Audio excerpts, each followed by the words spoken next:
We live? Mic test. Mic, make sure the sound working.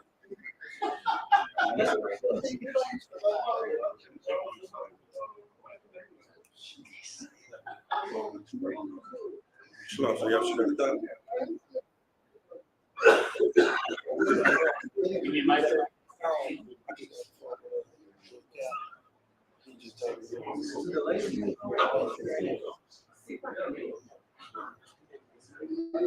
Mic is working, sir. Mic is still up. All right, clap it up.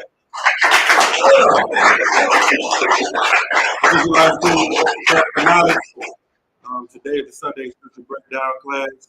Waiting on John Mahayaman again to drop a hit. You know what I'm saying? Today in this class, we want to go to, before Jimmy Mahayaman get here, I wanted to go into compassion for Blacks and Hispanics. It's an echo. What? Okay. Yeah, we want to go into compassion for Black and Hispanics. See, as Blacks and Hispanics, that's one thing that we lack. We lack compassion for each other. And because of that, that's why we're still in this captivity. Because of our lack of compassion, because of our disobedience, because of us not caring about one another. One of the things that's the most important that we have to look at is how destroyed we are, as a whole, as a nation. And because we're so destroyed, we look for everybody else to reach in and help us. We look for our enemies, our oppressors, other nations. We respect them to come in and fix us, to save us. And that is a slap in the face to the Lord. Somebody give me that in Proverbs 3 and 5.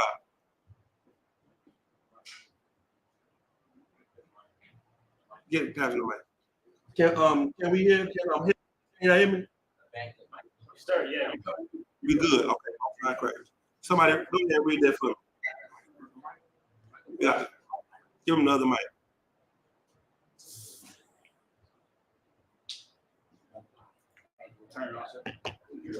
Proverbs chapter 3, verse 5. Read. Trust in the Lord. Trust in the Lord with all thine and not to thine own understanding. As Blacks and Hispanics, the thing that we look for to give us assistance in this hell that we're going through is the government. We think voting is the solution to our problem. We think the reason our life is so hard is because we got the wrong man in office. That's what it is. If we get a new man in office, things will be better. Oh no, the reason my life is so bad is because I'm at the wrong church. I need to switch pastors and then my life will be better. My life is so hard because I'm not educated enough. So I need another degree so that I can get more education. You think the problem in your life is because you don't have enough oppressor in you. That's what you think it is. But the actual problem is, read it again. Trust in the Lord with all thine heart, and lean not unto thine own understanding. You need to trust in the Lord and stop leaning to your own understanding. The problem is you don't know how to trust in the Lord because your Christian pastor have taught you lies about God. They've told you that God is all love and he's just waiting on you and all you got to do is just love and kiss and dance and sing. Right. And now you lean into your own understanding. You don't understand God. You don't understand how it works. You don't understand what righteousness is. You don't understand anything. So now what do you think you should do? Now our Hispanic brothers think life would be better if I just made it to America. Life would be better if I just got out of Venezuela and came over to the Americas. Life would be a whole lot better if we would just flee from one hell to another. Well, the problem is you praying to God to fix your problem, but you're looking to your oppressor to be the real solution. Go ahead, Sorry, sir. I have a question.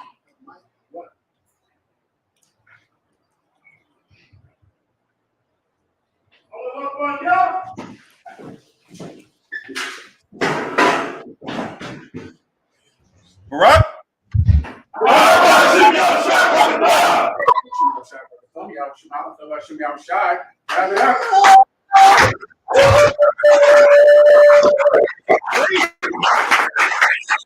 Happy to be here with you, getting it on tonight. I'll answer your questions in the room and online. Let's get them together now, then I'll go into my topic tonight. We'll go into Martin Luther King, the civil rights movement, hypocrisy, and of course your questions. Un momento. Any questions, you can get them on deck now, all right? You ready? I'll take you up front, please. I had a question. Please, in the back, go ahead. I had a question about how do we defer Hispanics and natives and blacks and put them in the same pot that becomes Israel? Say that one more time. How do we defer them? Aside from other people that look like us, this is another question. Got you. My bad, yeah. But how do we, how can I, tell them, Hispanics, blacks, and Native Americans are the same people, but without going into the 1 and 9? How do I tell them, because we always, personally myself, I'm always a skin. I got you. And what is the difference between Hispanic skin and so-called black skin? Right. Now, I'm asking you, if you looked at it by our skin, do you see some difference in our skin? That's right. I'm asking, who's darker? You are. Then who? And me. Okay, any Judites in the room, raise your hand. All right, how about this brother right up front? Stand up. Are you darker than him? You know, no, how about this brother right here? Right here, you. Come, look at him. Are you darker than him? Behind you. Are you darker than him? Yeah. Have you met I have a brother in the truth named Captain Ty War. You ever see him before? Yeah. He's my physical brother, same mother, same father. He's light skinned. You should see my father. Okay, when he was alive, brother, he was lighter than you. But we have a word for it among Judah. We call them high yellow people. You heard that term before? They're called high yellow. Okay, light skinned. Okay. Let me give you the myth about Hispanic skin. Have you seen some Hispanics that are super dark? You never been in the island and seen them before? Oh, you got to travel them because they're out there. You've seen them before, right? Oh, they're super dark. Here's one of the myths about so-called blacks and Hispanics, that all Hispanics are light-skinned and all black people are dark-skinned. And we as black people know that's not true because we, of course, know about the light-skinned black people. And any Hispanic that has traveled or been around the islands where Hispanics live, I mean, you can see extremely dark Hispanics. There's something called the Olmecs in Mexico where they would find these stone statues. And the statues would have big lips and what they call Africanoid features. And they always say, well, the Africans must have came to Mexico. That's the only way this statue could get there. And in the UPK, they always told us, why does this have to be a statue of an African that came to Mexico? Right. It's a giant head in Mexico. Right. Why can't this just be the head of a Mexican? Right. But when they see these big lips and this nose, when the Olmecs in Mexico, they say, well, this must be, a Negro that came to Mexico. It's not. It's just a Mexican with big lips because they come like that. Right. Just like the Judites come with small lips. Precept. Behold, Israel is as unto me as a speckled bird. We're not, blue jays or, red robins. We're a bird of different shades of brown. And it's some myth. I'll explain to you where the myth comes from. It's some myth that we're all one color. The myth comes from slavery and from selling us based on our skin complexion. In slavery, we were graded. Like you would grade, single malt scotch or a blended scotch or a brown liquor or white liquor. Like you would grade them based on the color. Slaves were graded based on their color. In Puerto Rico, in Mexico, in Guatemala, and in Mississippi, and in Texas. They were graded based on their color. If a slave was what they this made up word that they invented called Negro, which is a word that was just simply made up to be able to say he's a Negro, which means he's dark skinned, so he's better for dark skin jobs. And if you were light skinned, they made up a word called mulatto, which is a made up word, just like you make up single malt scotch or blended scotch or dark or brown. It's for marketing purposes. And they said mulattoes are good for this job. Then they would breed the Negroes for that specific job and breed the mulattoes for that specific job. And when you went to sell them, you could have a list of what they are. He's a 6'2" mulatto. He knows this and he knows that. She's a 5-foot Negro or Negress, so she can do this. And it's all how they divided us to sell us, to market us. But Hispanics come in different shades of brown. So-called black people come in different shades of brown. That division is made up by the slave master. Before your point, speaking of scotch, why don't we have one right now to celebrate Austin, Texas? Not that I'm rushing, but the brother was talking about scotch, so he reminded me of it. What else did you want to say? I'm bringing you one just because you mentioned skin color, right? Do you need some more, or do we go into this topic? Let me give you a little more. You know about all the precepts in the Bible, right? I would not make that small that we have a biblical blood connection. That's a pretty big connection. Right. And it's a connection we don't have with anyone else. Right. Let me tell you why blacks and Hispanics should come together, because family is important. Family. The connection in our race is an extension of your family. You would never hear anyone say, well, he's only my cousin. Why should I care about him? He doesn't live in my house. He wasn't raised in my home. He's just my cousin. Well, she's only my grandparent. She's not my mother. I wasn't raised with her. Everyone knows that family matters, except when it comes to race. What are the people in your race if not your family? Right. This is your extended family. All of them don't look just like you. Just like your extended family doesn't look just like you. Right. Your brothers and sisters resemble you more than your third cousin and your fourth cousin. Right. But that doesn't mean that you're not related. Your blood is the same. Your family, and the Hispanics and black people, we're family. We're family. The Bible says we're family. And if you care about your mother and father, then you should care about the people in your tribe, in your race, because they're your family. The connection is the same. It's the same. It's like you care about care about your third and fourth cousins or your ancestors. Well, if you care about them, why wouldn't you care about black people? Right. Why wouldn't you care about Hispanics? They're your extended family. We have a connection biblically through our bloodline, through our genealogy. Let me give you the other thing that is practical. We have a common enemy, and that, brother, can be everything. We have a common adversary. Who can deny us that?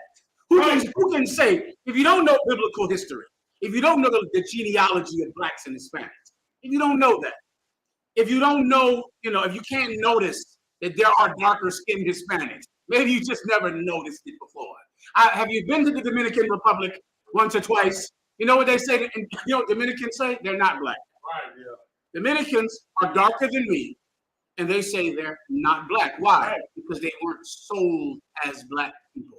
Right. That's not how they were sold. That wasn't the marketing of Dominicans. So to this day, Dominicans who are super dark skinned don't believe they're black people. They're not black. Ask anyone. Look it up. Type it in your phone. Dominicans do not believe they're black. Their skin color is irrelevant to them. They're not black because black is how Judites were marketed as being black. They weren't marketed like that. They did a different job. You understand? Right. If you didn't know about any of that, then you know that we have a common enemy on it. There is one enemy trying to destroy both blacks and Hispanics. And the ignorance of the existence of that enemy is causing us to lose this war, young man. We're losing. We're not winning. You think Hispanics are winning? You think the Mexicans are winning? Guatemalans are winning? Haitians, the tribe of Judah, the so-called Negro, we are losing this fight partly because we refuse to take on our natural ally. And Hispanics and black people are natural allies against this enemy. Natural. But no. You know what? Maybe it's simpler. Maybe all of the blonde-haired white people should not come together with the red-haired white people. Because they look totally different. Right. One of them got freckles. Right. It's white people with freckles and red hair. White people with white people from Ireland with red hair. White people from Italy who are dark-skinned and have brunette hair. Maybe they should not be together. Come to find out, when black people and Hispanics came to America, you know what was invented? Was not invented before that. Let me give you the definition of something that only existed once blacks and Hispanics came to America. The concept of white people.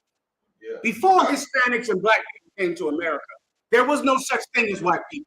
You know what they were? Irish, Italian, German, and they all hated each other. And they all fought each other and went to war with each other. They couldn't stand each other. I remember buying a home in this neighborhood 20 years ago. And I went in, I'm talking to the realtor, and he said, this is a mixed neighborhood. It's a mix. They've integrated. You got Irish and Italian. That's what he said. He said, this is a mixed neighborhood.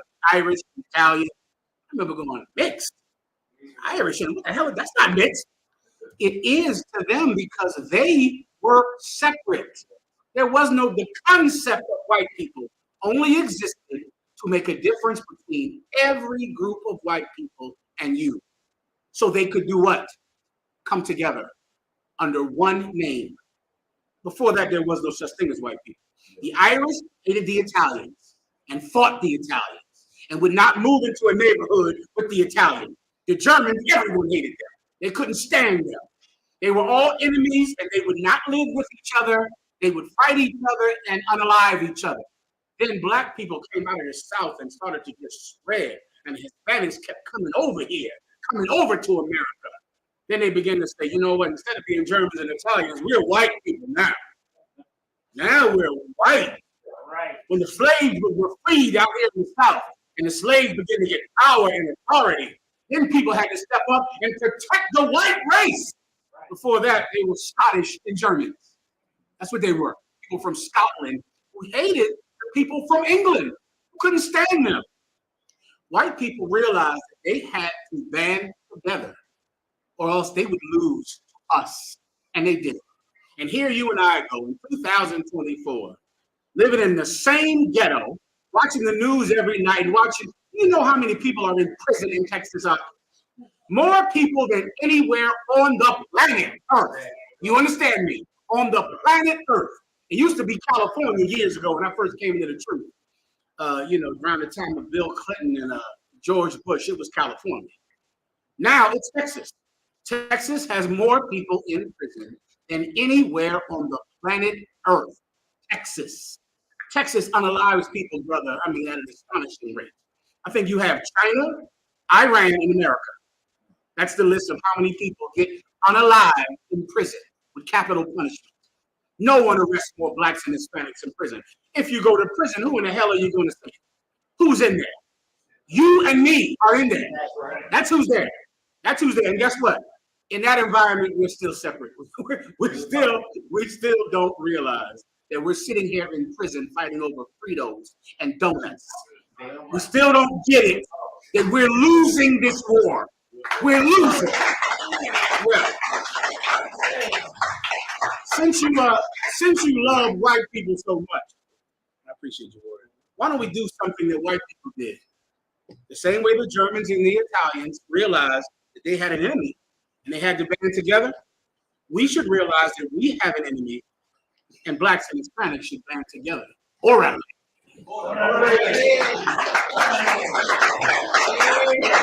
With that said, uno moment. Por favor. You can get your questions on deck, all right?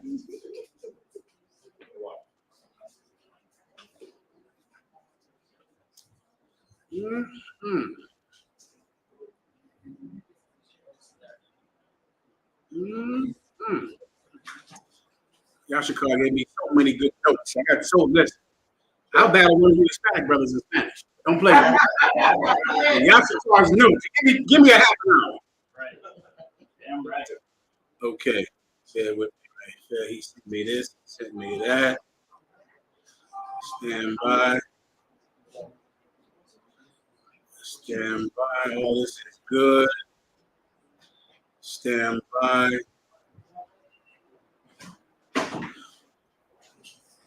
Somos la escuela de conocimiento.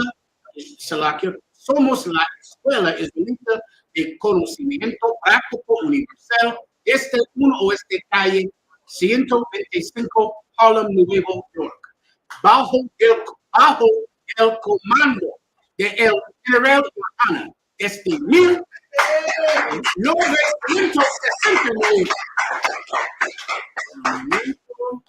Carnales, esta es la verdad.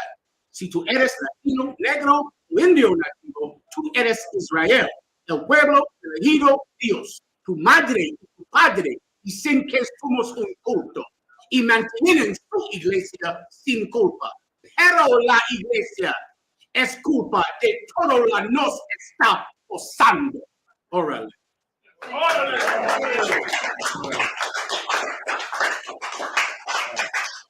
Preguntas. Please. Próxima pregunta.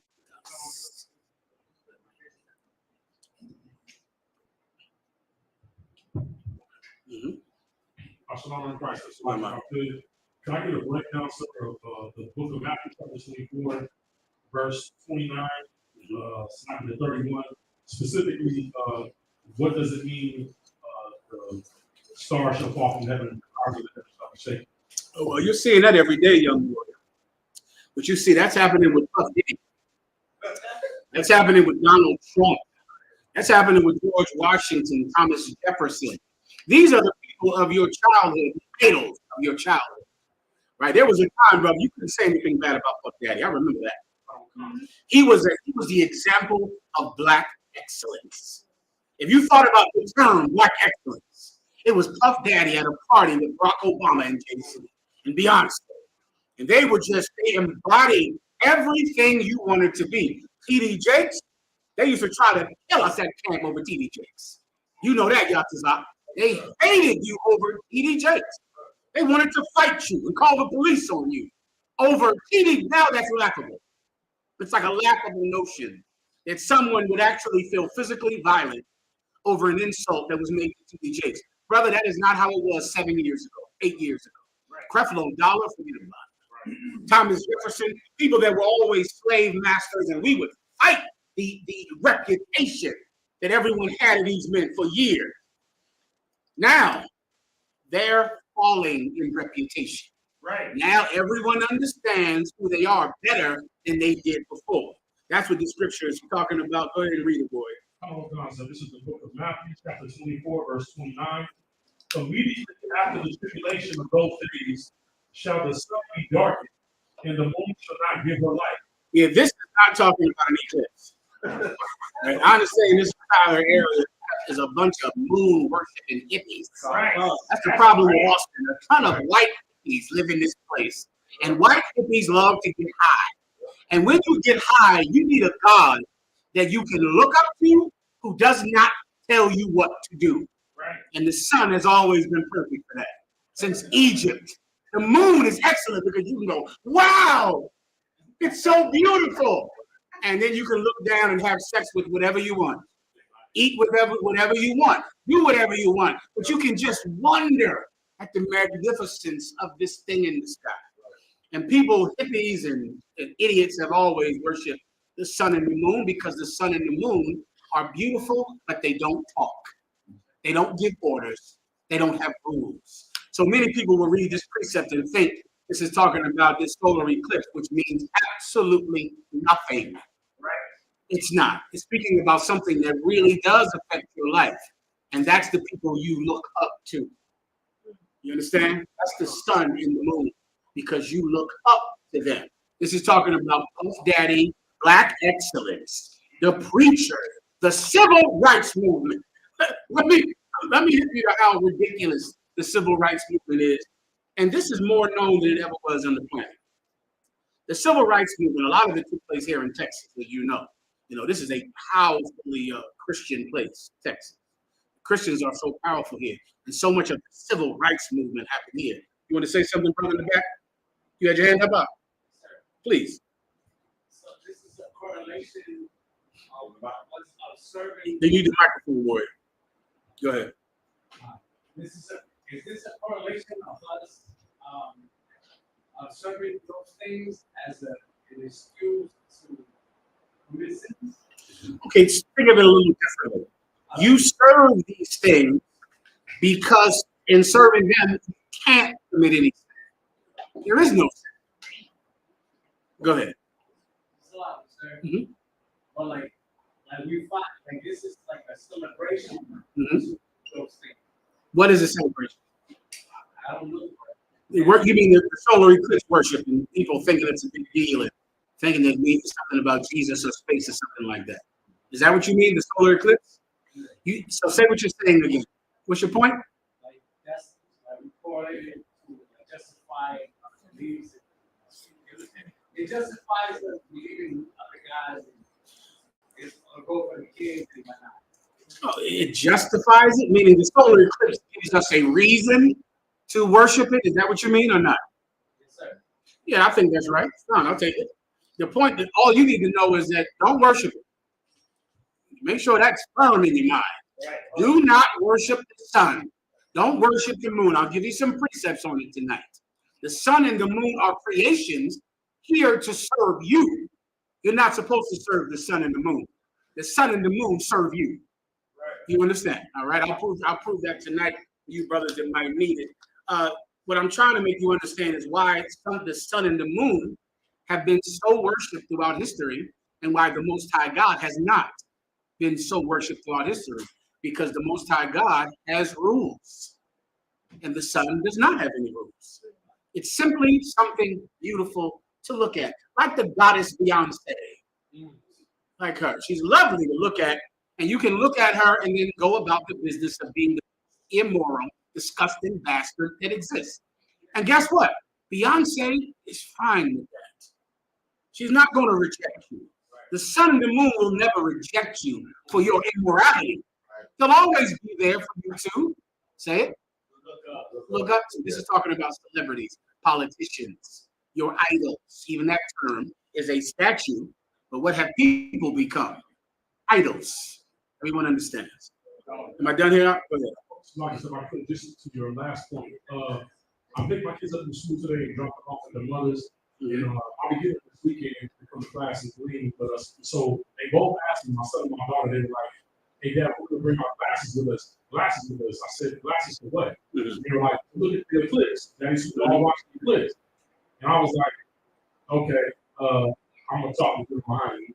I was literally what I said to them before I headed out here. So, should we tell our children to not participate in this to participate in what? The observance of the eclipse? Like, When you say observe, you mean look up in the sky? Yes. Okay, come on. I'm sorry, that's my. Should we dissuade them from doing that? Basically saying, no, we're not doing that. In the same way how, with birthdays and Christmas and everything else, you do it the same way. Or can it look at it as like a scientific thing to observe it, what it is, and then just give them a breakdown of what this actually is, which is nothing. Okay. Looking up in the sky is nothing, right? You can go out there and do it right now. You can go a little bit more, right? Looking up at the sun means nothing. Your children absolutely can look at the solar eclipse because you won't get to see it another time for 25 years. It's, it's different. I've been in the truth when the last eclipse happened. You understand? I've been married the last eclipse happened. That's commitment. That's a real thing. Who knows what a cicada is down here? Give that a hand. That's a rare thing. Who knows what a cicada is? You know what a cicada is, sister? What is it? Microphone. Like it's like a locust. It's like a little. And how often does it come out? I believe it's every 20 years. Yeah, about 25 years. I've been married to my ribs from cicada to cicada. And I can give him one more cicada. Now, two more, I don't know. two more might be a young brother's job to handle that last one. A young man might have to do that last cicada. but I'm good for another cicada. Well, that's the real thing. Well, listen, an eclipse, it's so rare. It's a rare thing. It happens every 25 years. You can look up at the sky at the thing, right? Like Halley's Comet. Halley's Comet comes around, what, 100 years or something like that, 75 years? If you see it, go ahead and look at the thing. There's Halley's Comet. There it is right there. I saw it. There's the eclipse. I saw it. Just don't worship it. Now, if you can't look at it without worshiping it, then don't look. Right. You got to just know how weak you are or strong you are. If you think that your kids are going to go,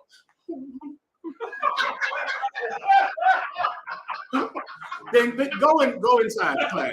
Get in there and go sit down. Go sit down and just don't look up. But if you can look at a thing and not worry about it, then do it. Let me give you an example.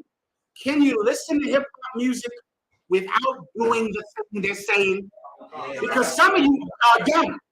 Some of you are dumb as hell. And you cannot listen to rap.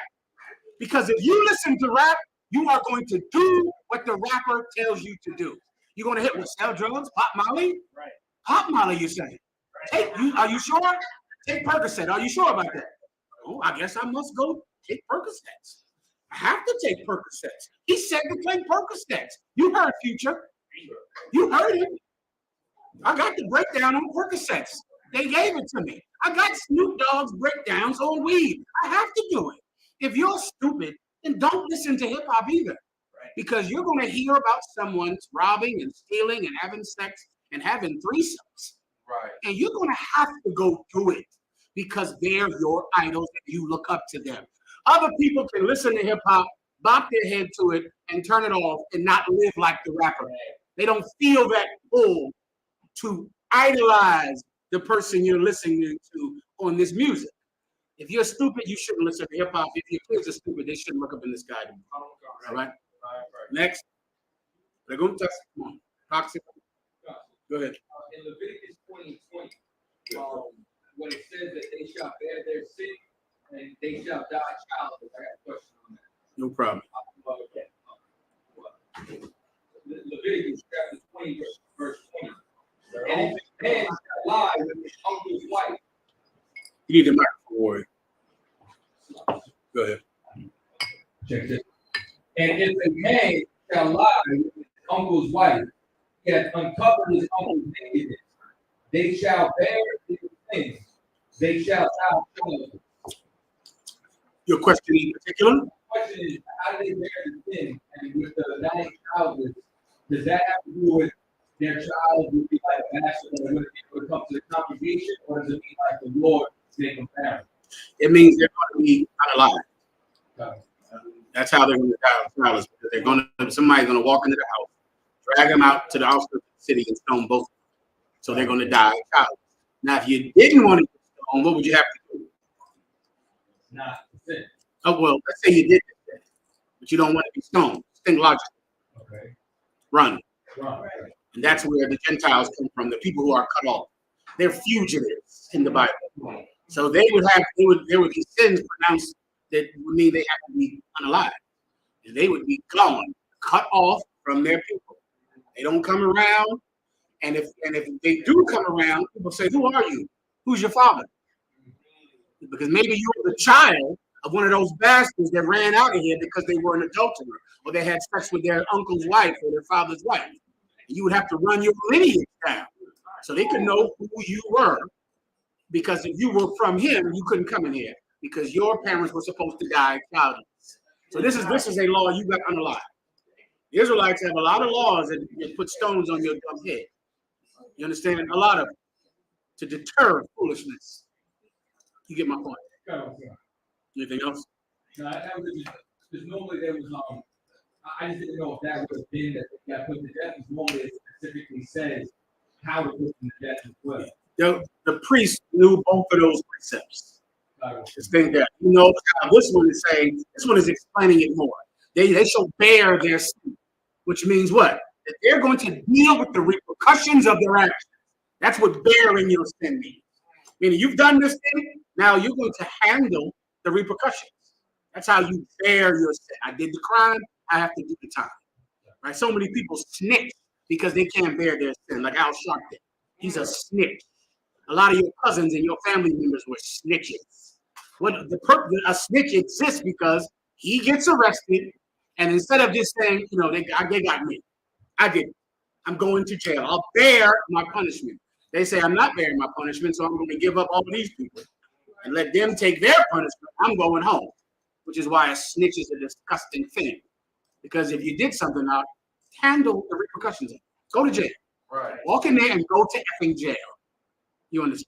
Yeah. In the back, young brother.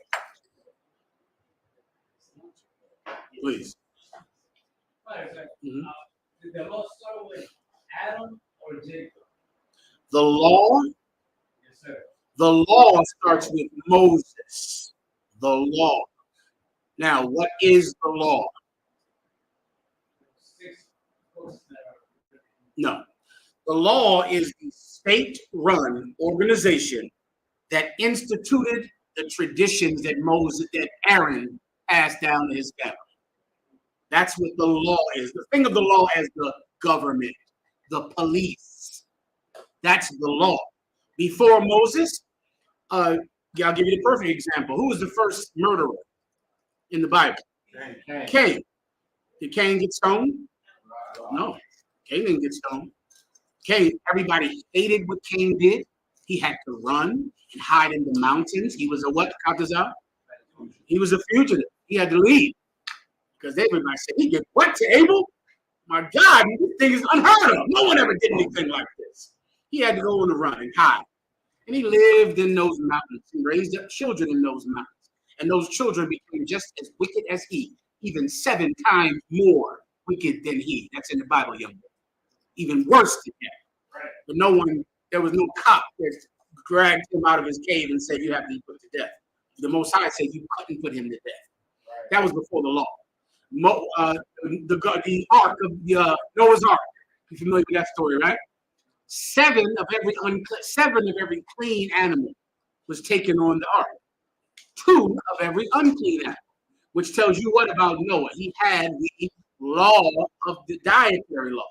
He knew what animals were clean and what animals were not clean, but there was no law that could cut your head off if you didn't do it.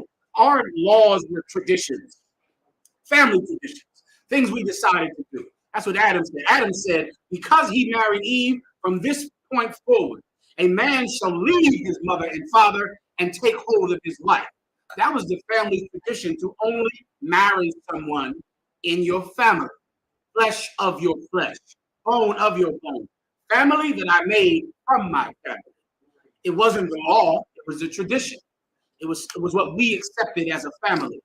Then later on, Moses got in charge. And he took those laws and he cut your head off if you broke them. That's the law. You get my point? So the law comes from Moses. The commandments come from Adam. The rules, what to do, comes from Adam. So you just want to think commandments so I can make you understand being told to do something, the opposite of being punished when you don't do it.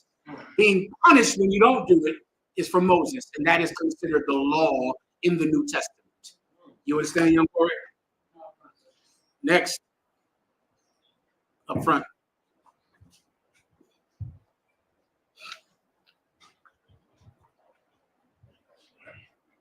What is it? No problem. I got a question now. It's good that we know the Torah basically right now, because my question has to deal with that. So, the question right here is, let's say for example, if the Israelites today owns a business, right?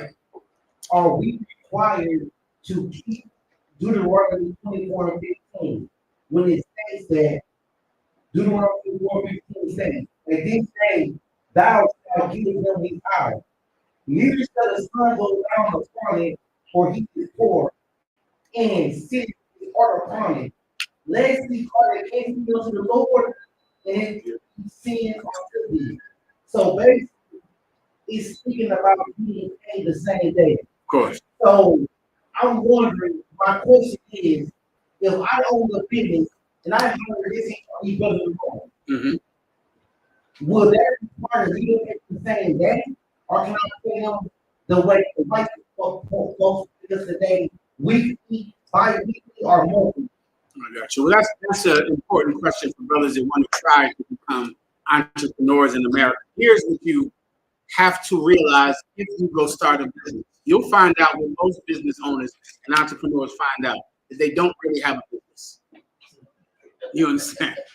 It's like you're going to think you own a business because it's your dream to be an entrepreneur. You're your boss, right? That's what you think in your mind because of TV and the internet. When you go to own a business, you'll realize you don't have any money to pay your employees at the end of the day. You don't have anything. So if you're an entrepreneur and you own the business, absolutely, you are who it's talking to.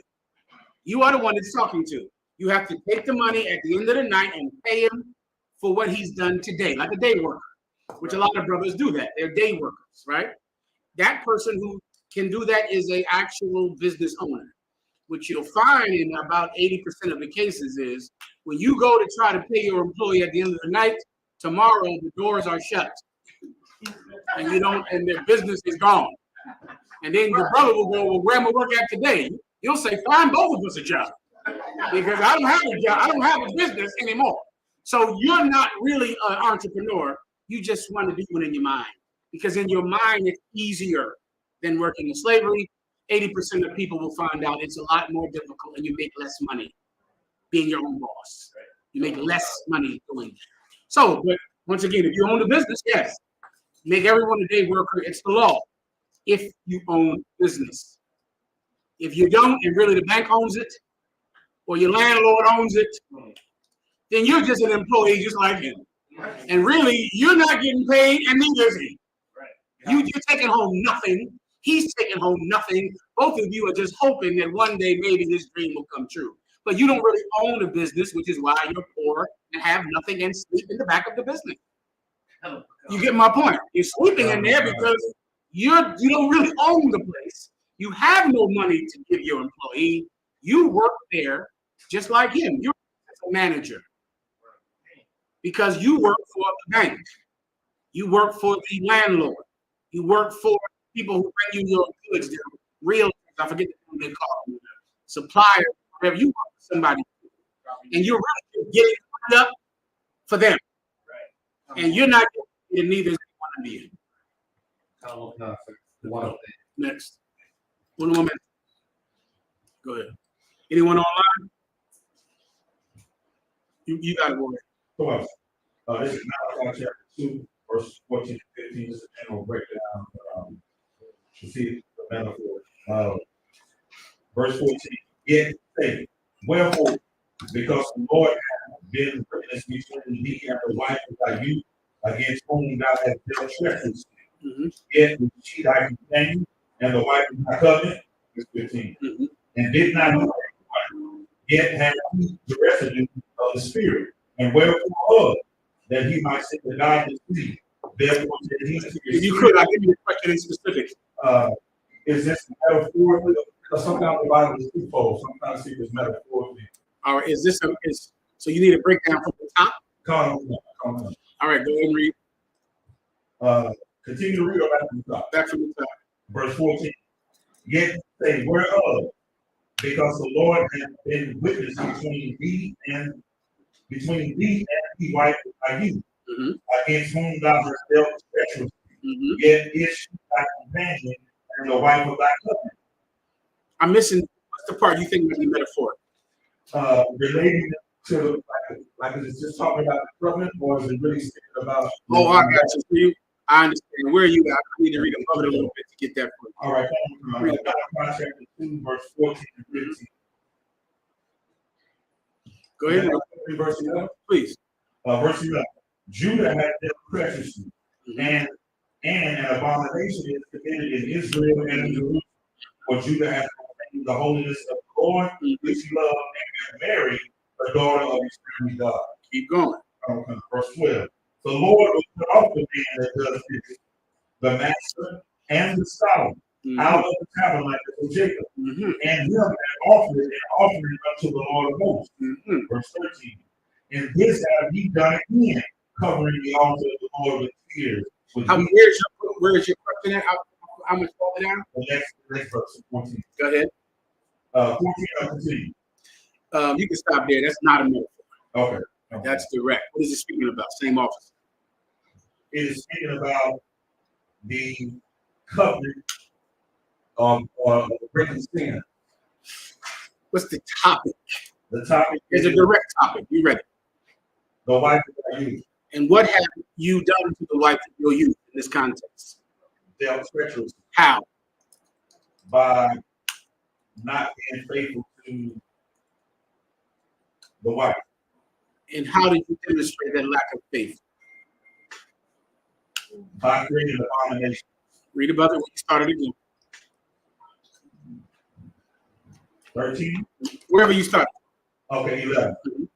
Judah had dealt treacherous, and an abomination was committed in Israel and in Jerusalem. For Judah had profaned the holiness of the Lord's love, and married the daughter of a strange God. How did this man or this nation show their lack of faithfulness?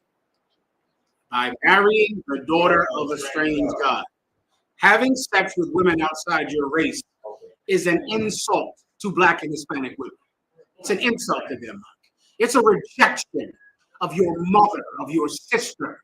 It's an insult to them. You've done something evil to them. Any man who has sex with a woman outside of his race, in your mind, you're thinking you're just acting on your own desire. You know, like choosing what do you want to eat tonight. You want chicken, or you want ribs, or you want, a ham sandwich. In your mind, you're just choosing your desire. You are actually insulting every Black and Hispanic woman by choosing a woman outside of your race. It's an insult to them. And the Most High God is a witness against you for them. Read it from the top. Now I'll break it down for you. Verse 14. Yet you say, whereof, because the Lord has been witness between me and the wife of thy youth. Once again, you'll say, when did I do this? Right. When did I do this against my woman? When did I do this against my wife? You'll say, whereof, because the Most High has seen what you've done. That's another amazing thing about sin, especially sexual sin. Sexual sin is so powerful because it's done in private. Because it's done in private, people think that no one will ever know. That's why child molestation is rampant throughout the Christian church. Rampant in there. Why? Because it's done in private, and the victim is taught to shut his mouth about things that happen in this house. The victim is told to never talk about things like this, ever. Don't ever tell anybody. So it's something that you can do in the dark, and no one will ever speak about it. Right. Which also, you should go research the studies about prison. 80% of the women in prison have been sexually molested as children, and 69% of the men have been sexually assaulted as children, which is why if you go to prison and you are a child molester, you're getting stuck. Because the people in there know what a foul thing you are. Right. Because their uncle was like you. Right. But they were boys then. They were children. They couldn't do anything about it then. But now they're grown men. Now they're grown men, and they'll do something about it now. That's how prevalent child molestation is. People think, no one will know about it because it's going to get dark. Prostitution. You think no one will know what you're doing in your car. No one will know what you're doing in some nasty hotel. No one knows what you're doing in your home. First of all, if you're in the UPK, we know everything that you do. Right. There is nothing that you do that we don't know. First of all, your wife calls and tells us about it. Right. Step one. And we never call you. When I say we, I mean me. Through this whole thing, when I'm saying we, just know I'm really meaning me. So your wife calls us and tells us exactly what you're doing. And we can just look at you and tell. A lot of you smoke and you think we don't know. We know you smoke. We're looking right at you. We can tell that you smoke. You think you keep it hidden. Why? Because it happens in your dark secret cave of your car, in your home. Like your car is your private. That's the privy place. That car is yours.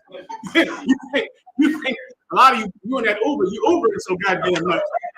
You think that car is your office, bedroom, everything. Oh, you're so stupid. Everyone knows how that you smoke. Everyone. You can look at you and tell that you smoke. But you know what's happening with you? Mercy is happening with you. Kindness, patience, it's happening with you. You're getting time to get your nasty ass together. But the Most High is a witness to it. He sees it. And he sees that you're out there having sex with white girls and Chinese women and African women. He sees it. He knows it. You think he doesn't, but he does. He's not like the moon who doesn't have eyes to see what you do. He's not like the sun. He sees what you're doing on the internet, fishing every nasty white whore on the internet so you can go have sex with them. Well, not only are you dishonoring your own body, but you're dishonoring my daughter. You're dishonoring my sister. And the Lord God is going to be judged between you and her. That's what this precept is about. No,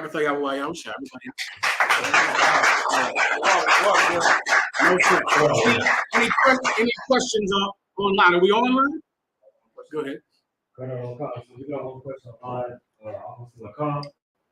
He says, is it lawful to stop telling the truth to your rib if she doesn't believe? Is it lawful? Does he mean by stop telling the truth? Does he mean lie? There's, of course, a difference between the two things, all right? Let me just give you the nutshell. A lot of you are married to an enemy. And because she's your enemy, you should not be open with her. You should not do that. You're a fool. You're really like a child who wants to lay down on your mommy's lap and tell her about everything in your life. All right? You should not do that because your wife is an enemy. You shouldn't do that. Let me tell you something else to take it a step further. By telling your wife everything, and many times it's selfish because you need this person who you can fall on and cry in front of and tell her about your problems. But your wife might need you to be strong. Right. And so what you should do is not be so selfish to tell your wife everything. A lot of you go and talk bad about me to your wife. I know because she tells us. Well, General, he said, he ain't gonna listen to nothing y'all say. He said he ain't gonna let no man, this is what I always said. He said he ain't gonna let no man tell him what to do in his house. Oh, y'all don't know, I know you say that. They always call and tell me. And I just act like I didn't hear anything. I just ignore it because you said that to your wife in private. And it's not important for me to counsel you in your marriage problems. So I ignore any insults that you might give the men above you because I know you're just talking to her and you think that you can vent to her. Isn't that the word you weaklings use? Vent. You need somebody to vent to complain to. Well, you're doing it and you feel good about it, but you might also be teaching your wife that you're weak. Because here's what you don't know. Your wife does not think it's a good thing to be disloyal. Why show your wife that you're disloyal? Because she's thinking, damn, he with them brothers all the time. He's talking bad about his brother. He's sitting there talking bad about these brothers that he would every weekend go to camp with. He come home and talk bad about them to me. Your wife isn't thinking, yeah, you're right, baby. Those brothers ain't nothing. Your wife is thinking, he act like he's so UPK. He hate those brothers. He always talk about those brothers. Maybe you should shut your mouth so that your wife doesn't know how disloyal you are because she needs to look up to you. Your wife needs to look at you like a man that can handle her business. So by revealing all of your petty weaknesses to your wife, you're actually hurting her because then she'll look at you and go, this cat is not like he acts like when he's around these brothers. So instead, be what your wife needs you to be. So you're strong. You don't reveal to her your weaknesses or your problems that you have with other brothers in the school. Right. You don't reveal to her all of your sadnesses. You keep a strong face to your wife so that she can have your strength when she needs it. Some of you also have an enemy laying in your bed. And if you tell her everything, brother, she's going to use it to hurt you. So you should not tell your wife everything, but you also should not lie to your wife because it is weak. It is done only to preserve yourself from some petty punishment that you think your wife will give you. She'll kick you out. She'll do this to you. She'll argue with you. Some of you are so weak you can't stand arguing. Why can't you just argue every day? Right. If that's what she wants to do. Right. You can't argue every day with a woman, but you can go out in the street and battle what? The military? Right. And the police? And drug dealers and Muslims? Yeah, you can argue with her every day. You can do it every day. So don't tell her. Keep your mouth shut. That's in Micah the 7th chapter, young warriors. All right. Next. Can you hear me from headquarters? Good enough. We got one more question, sir. Officer 5000 Shabal from Las Vegas. He wants a general breakdown of chapter 5, verse 1. Uno más, por favor, right? See? Go ahead. Give me the verse. Gracias. Please, I'm sorry. What was your question again? Officer Shabal. Yeah, sure. Las Vegas.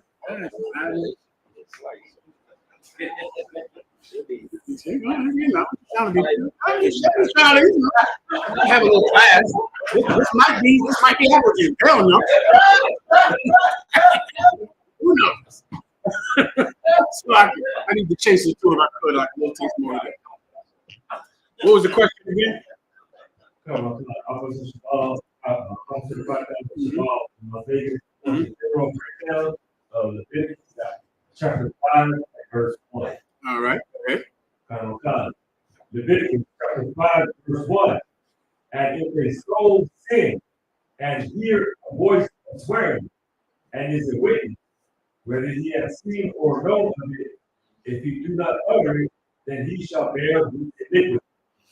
Let me break down for it. A prayer like a promise that you make to do with it. Now, this promise was done before the priest. So, for instance, let's say you made an oath. Like all of us in here, the best way for you to understand it is each officer in the UPK, each trooper, each sister that gets her Hebrew name, all of you have taken an oath. Raise your hand if you've done this and didn't know it was an oath. Good. Okay, your camp leader's responsibility is to make sure you understand that when you get a Hebrew name, you are taking an oath. When you become an officer, at each rank grade, you take an oath to carry out the new responsibility of that rank. That's an oath. Now, you need to know it's an oath because if you break that oath, you will absolutely be punished for breaking it. Absolutely. I've seen what happens to people who break that oath. Most of them are in the grave. What the? You're in the grave. People that break that oath. You understand? Besides that, I've seen them become lesbians, homosexuals, living outside, bag ladies, schizophrenics. I've seen everything happen to a man or a sister who breaks their oath. Now, imagine you took an oath to do a thing. There are always witnesses. That's in the Bible. It's here that you took this oath. So if you heard someone took an oath, but then when you're asked about it, you say, no, I didn't hear him promise that. Then you're going to pay just like the person did who broke the oath. That's what this precept is talking about. If you're a witness to an oath, now in many cases in Israel, this might happen with money or goats or sheep, where someone might pledge to do a thing, pledge to give up 10 sheep. Now there's a witness there. That's the one that witnesses the that witnesses the transaction, right? Just like I think we do the same thing on contracts today, right? You do a contract today, there's a line there for a witness, right? I believe that's normal. That's where that concept comes from. This person was a witness to it. So when the inevitable dispute comes about whether or not this person said they were going to do this thing, they're going to go to the witness. Now, if the witness lies and said, no, he never promised that, then that witness is going to pay the same thing that the person owes. Why? Because usually it would happen because the person who made the oath would go to you privately and say, listen, I'll give you 2 goats if you lie and say I never promised 10 goats. And that's how it usually would happen. So because of that, the Most High God punishes the lying witness who lied in the favor of the person who broke their oath. Everybody gets it, right? Oh, God. Next.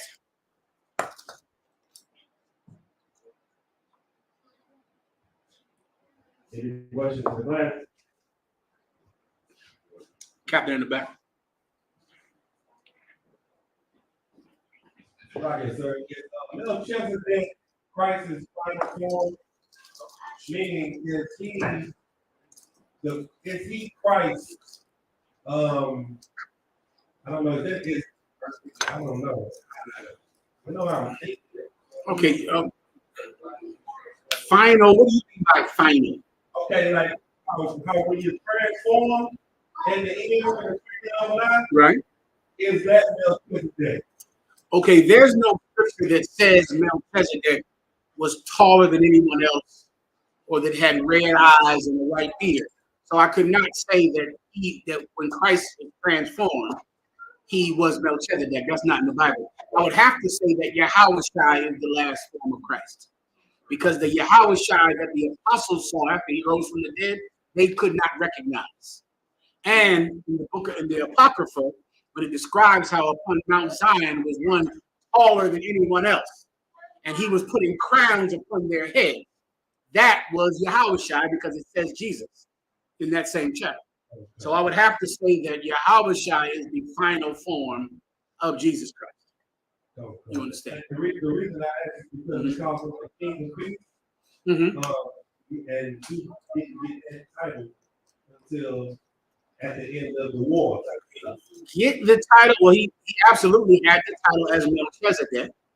He lost the title as Adam, went up to the Father and had not come back, and then, of course, got his title back. So I wouldn't say he didn't get the title, but he had to fight to get it back, which is why he said, "Now it is finished." He went when he went on that cross. But he did something terrible. That's that horrible thing, right? The worst thing that ever been done.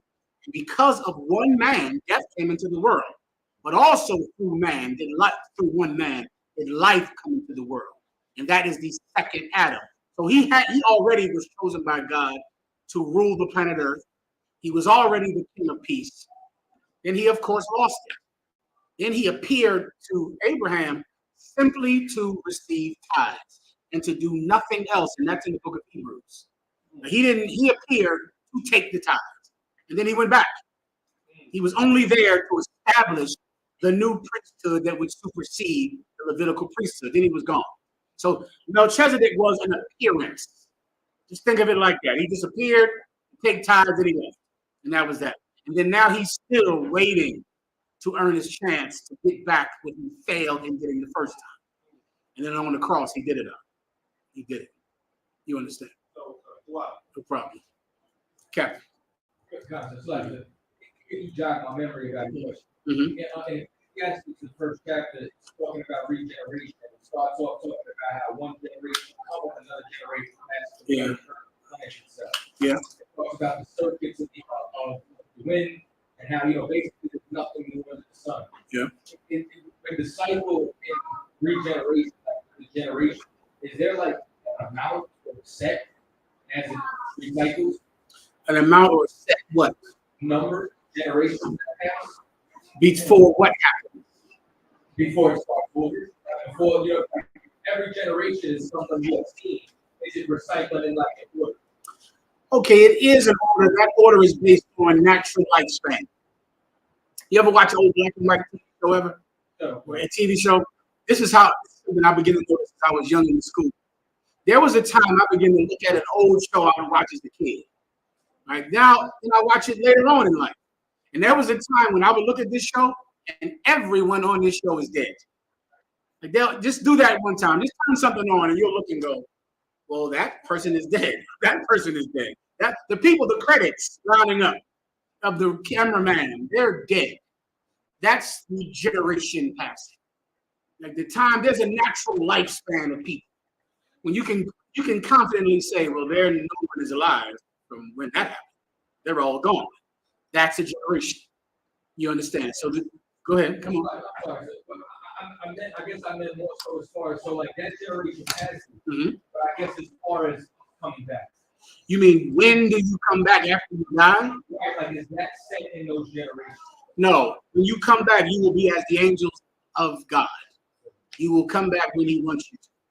You might come back, as soon as your son has a grandchild, has your grandchild. Or you might wait 2 generations.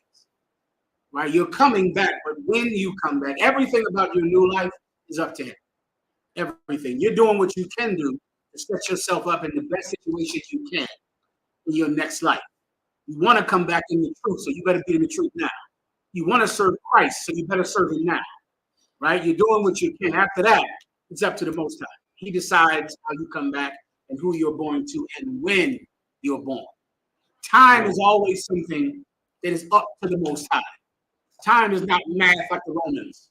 The Romans had that concept of time like, you know, this much time, that much time, that's it, right? The Most High is not like that. And guess what? One day unto him is like 1,000 years, you know, so whenever, you know, he'll just handle you the way he sees fit. Usually it will be more time than you can handle. You get my point? Because a day to him is like 1,000 years to you. You understand? Up front. 1 second in the back, boy. Let me, since he has a microphone, let him do it first, all right? Then you can get it next. Go ahead, Jeremiah 44, verse 17. It says the queen of heaven. Now, during this time, there'd be like a woman who has house heads. The queen of heaven is talking about Esther. Esther was the queen of heaven. She was the chief female. I believe, if I'm thinking about the precept you're referring to, you can read it to remind me. Okay, Jeremiah 44, verse 17. We will certainly do whatsoever things go forth out of our own mouth to burn incense to the queen of heaven. Yeah, that's Esther. You can see pictures of her. The brothers can get it. She had all these breasts all over, breasts everywhere. Right? That's the Esther, which is where you get Easter from. All right, from worshiping that God, she was just a very famous god to the Babylonians. The Greeks had their own god. I forget the name of the Greek gods. Athena. Athena was a super famous, Greek woman god. Esther is older than Athena, and that's who that's talking about. Go ahead, Warren. So that Esther is Easter. Yes, that is the god of Easter, Esther or Estar. So Ishtar, the same person.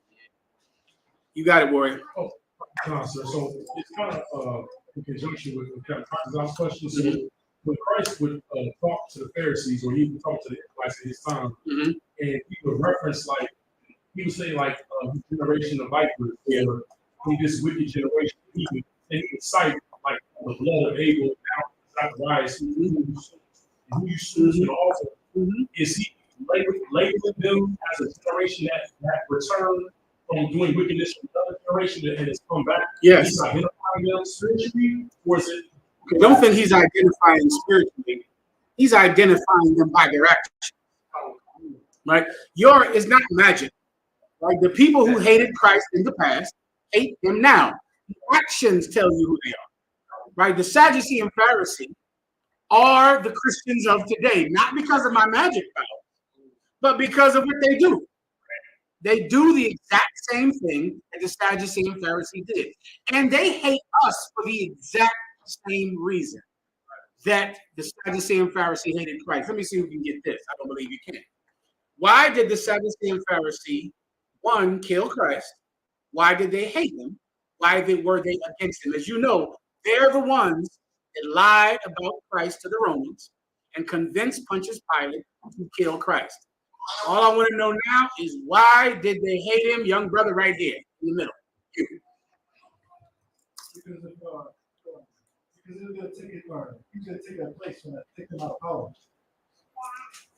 No, I know why you said it, but you're not getting to the heart of it by saying that. Young brother in the back. They will lose their seat with the Romans.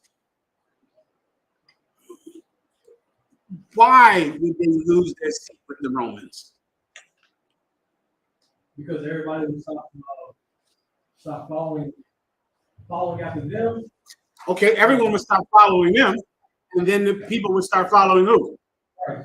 And then what would the Romans do? That's what you need right here. Now you got it. You got your hand up. Go ahead. I was going to say what the brother said, but kind of going with the direction you're going. I would think how the white man is dead, they would revolt. They would unalive people. Why would they unalive people? Because they feel like they can't really power, then they take everybody down. So then the Sadducee and Pharisee hated Christ because they knew that white people did not want Christ to be in charge of black people. That's in the Bible. That's Matthew 11 chapter.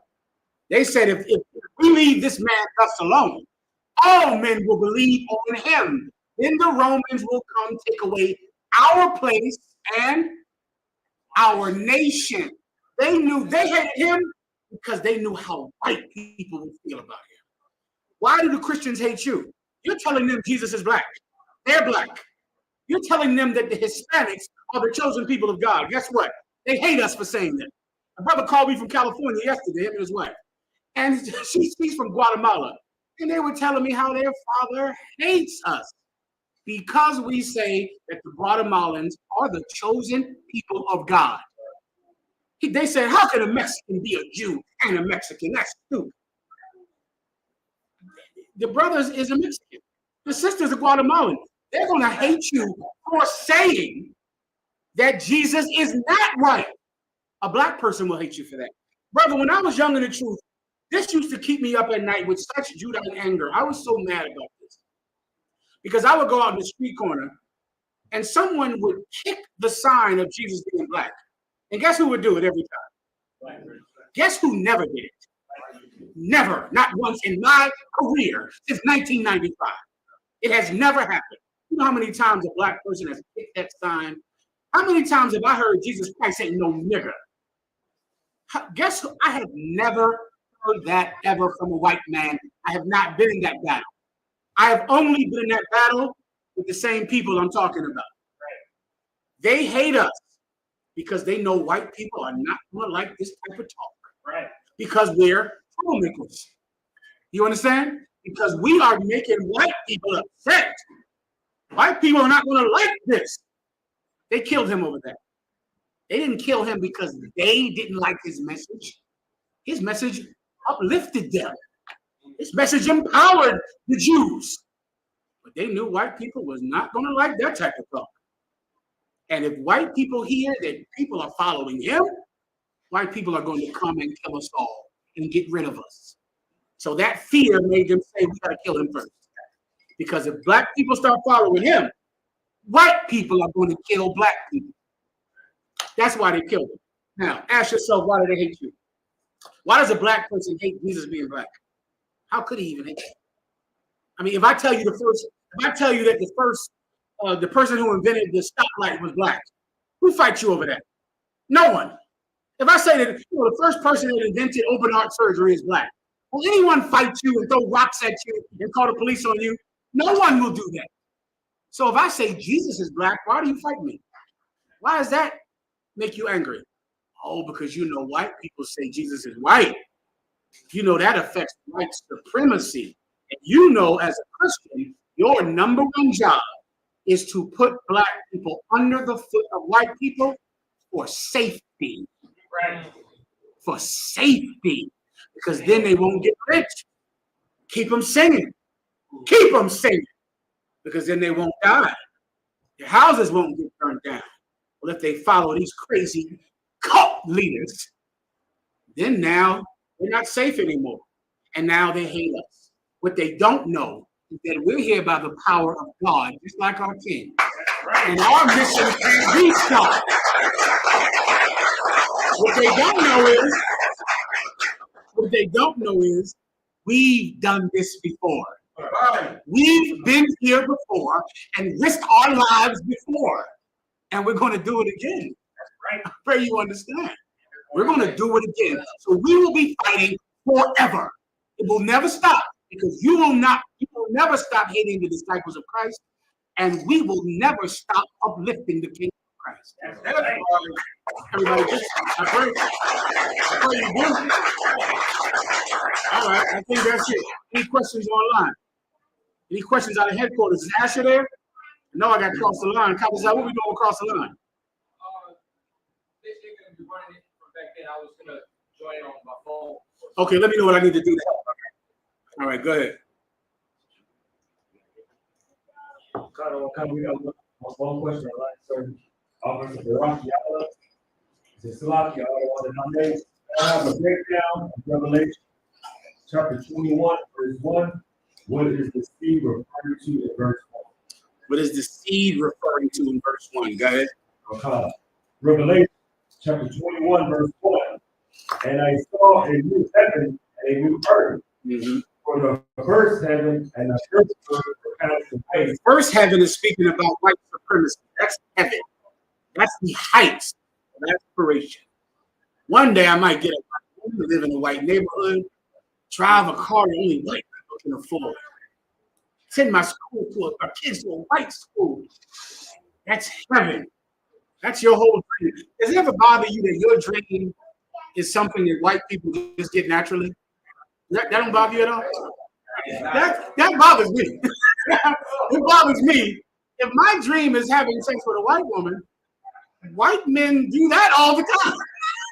Like, it's not a dream. It's just, normal since they were 15 years old. But that's my dream to get a white woman. My dream is to live in a white neighborhood. People live there all the time. Like white people, that's where they grow up and live and sleep and go to school every day.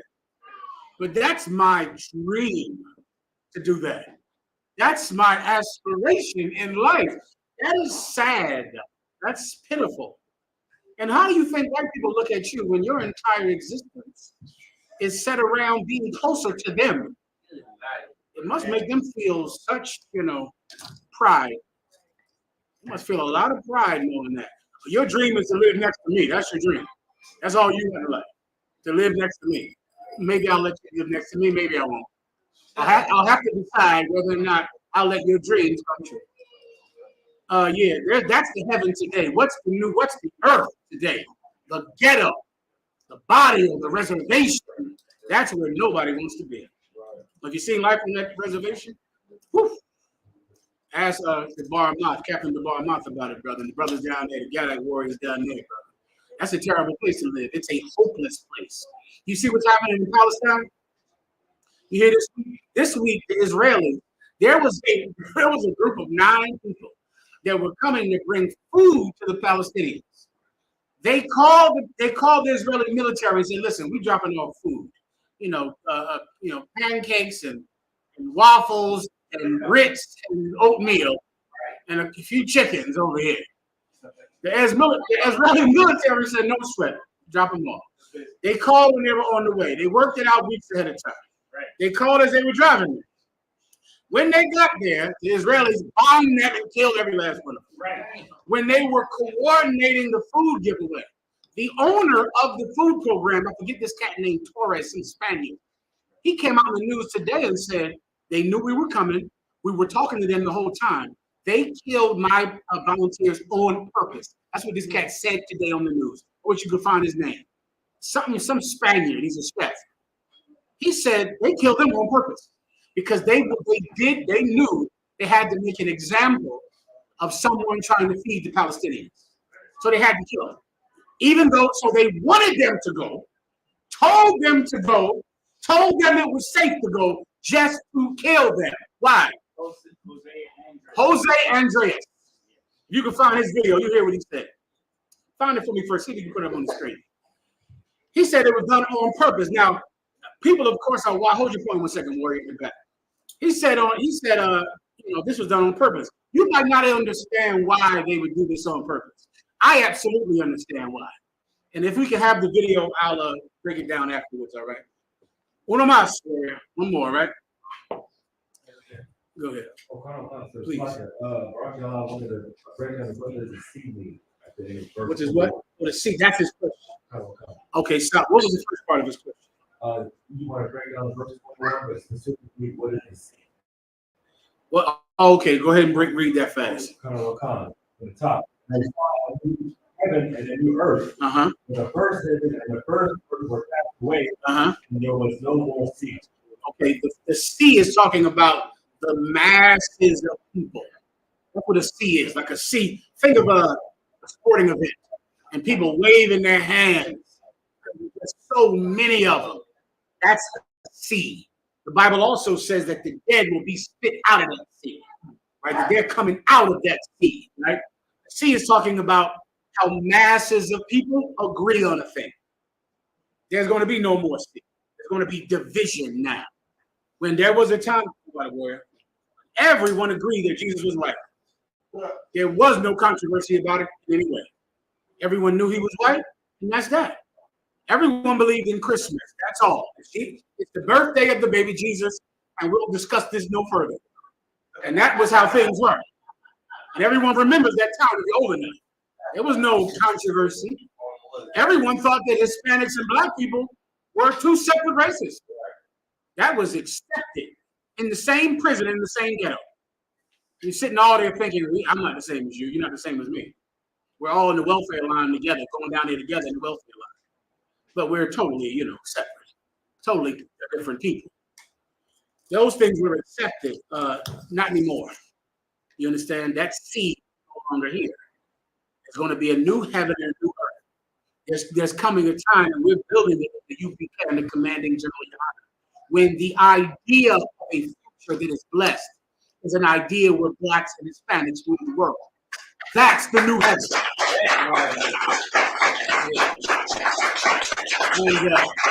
And the new earth is going to be white society. That's going to be the bottom, the dirt. Everybody understand? Right. That's what the C is, warrior. You got me? We don't have the Jose Andres thing, do we? The video, I don't have. No problem. It's all over the place. You can check it out on your phones, all right? Okay, go ahead and read it. Does he say what I just said? It says that. Okay, we'll go ahead and read it from where you think you should. This is the Rolling Stone magazine, RollingStone.com. Conducted an interview with the founder, Jose Andres. Mm-hmm.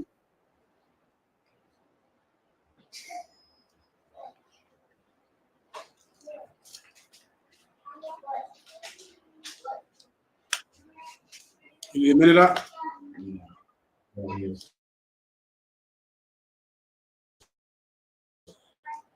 Someone grab me some more ice, please. Give me some more tonic water if you don't mind, too, warrior. I appreciate it.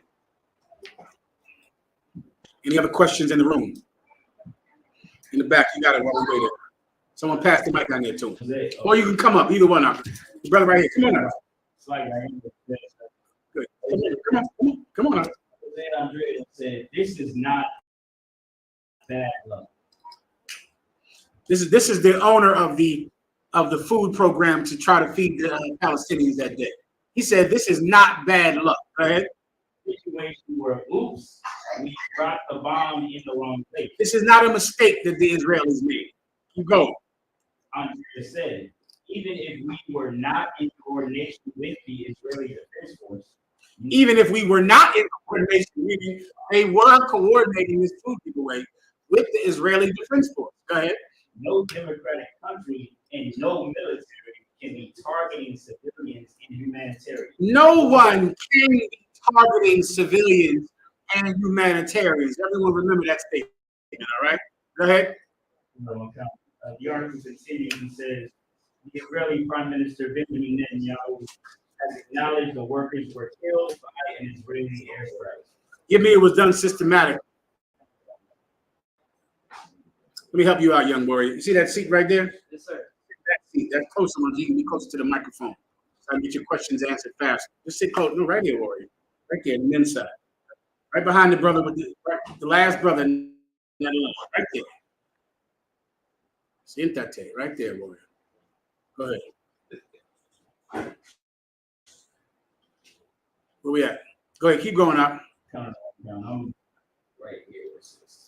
You just said it just now. It was this Spaniard said it was done systematically. That's important to realize too. He knows they did it on purpose. He told them to come so that they could kill them. The system needed them to die because they needed someone to be killed for giving food to the Palestinians. Now, in his mind, of course, no one would ever target civilians. He might be unaware of something, right? But what is he unaware of? Huh? I got where. Oh, please. Go ahead. This is World Central Kitchen founder Jose Andres said in an interview with Reuters on Wednesday that the 7 World Central Kitchen workers who were killed by an Israeli strike while delivering aid to Gaza earlier this week were targeted, quote, systematically car by car. Meaning the missiles knew they were coming, knew who they were, and shot each car, blew up each car. They don't understand why.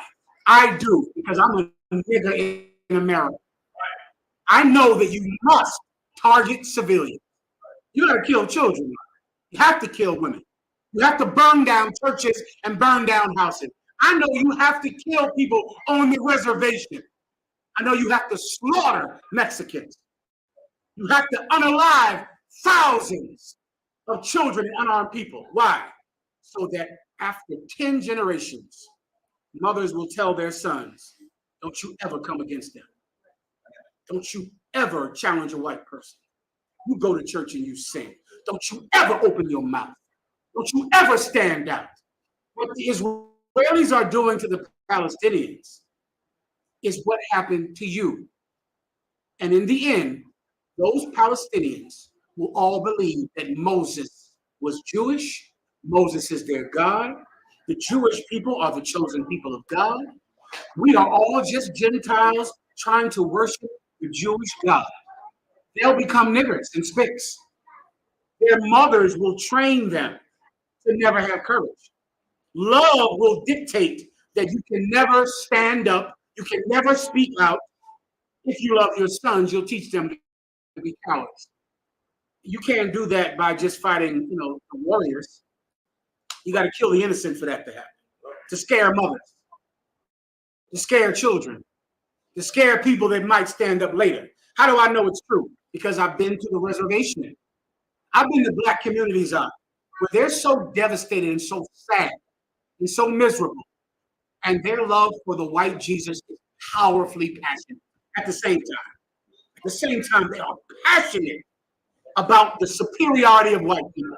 You go to the reservations, they are passionate about it. Hispanics, forget about it.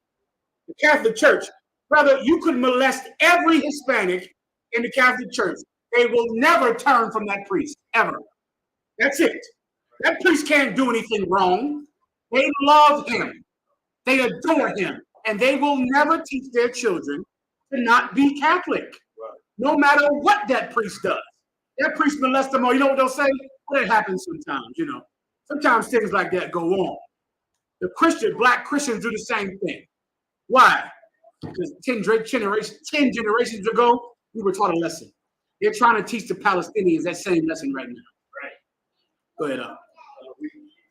We have the video so where the founder says that. Please. What I know is that we were targeted deliberately. Non-stop until everybody was dead in this convoy. This happened over more than 1.5, 1.8 kilometers. So this was not just a bad luck situation where everyone in the room, we dropped the bomb in the wrong place. Give them the video so they can watch it on their own, all right? That's what the cat is saying, what I just said. How is oppression ever going to stop unless blacks and Hispanics are delivered of? If blacks and Hispanics stay in this condition, every oppressor around the world will learn that oppression works. Oppression works. If everyone looks at you and they go, oh yeah, if we kill enough of them and kill their children and kill their women, they'll behave. They'll make us Jesus. They'll make us their God. We have to stand up to oppression for the world to be free. And all flesh is dependent upon us. The Bible says that the hand of man is in betwixt the hand and the heel. Our struggle that we have with our oppressor, all mankind is resting in that struggle. If blacks and Hispanics never stand up to white oppression, then white oppression will rule every place on the planet because it is a proven cure. It works. It absolutely works. The Germans knew it worked against Jewish people because of what happened to the North American Indians.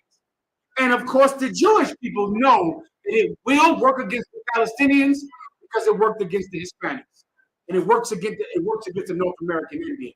All mankind will be free once we're free. Every race will be blessed because we fought oppression and won. Everyone understands. All right. Young warrior right here.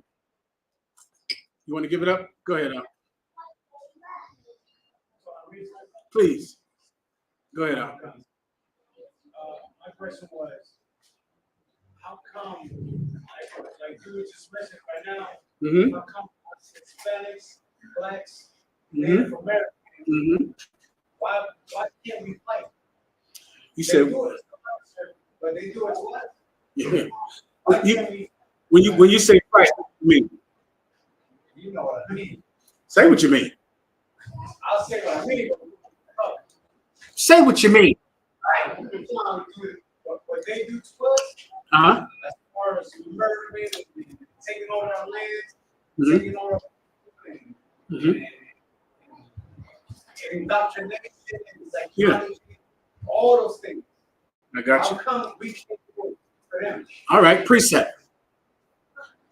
Captain, brothers will give it to you right now, all right? I'll take that, but give me the first one. That's good. You're going to get that one on deck real fast. That's another excellent one. Give me another one. Everyone just hold those on deck. That's another excellent one. Just hold that one. Not quite. Not quite.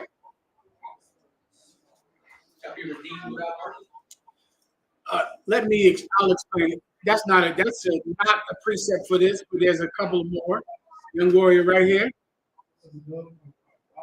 That's another good precept. It's all given the same young brother right here with the red headpiece. Whoever takes business on pain. That's another excellent. All those are on the same topic. Knock. I think someone already brought that out just now. I think you're missing the last one. When Jesus Christ was on the earth, right? Someone find this for me to start off with this, all right?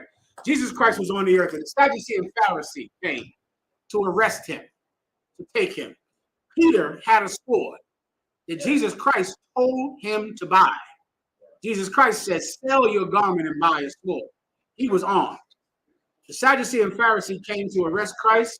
Peter pulled out his sword and cut off the ear of one of the police officers, the officers of the Sadducee that tried to arrest Christ.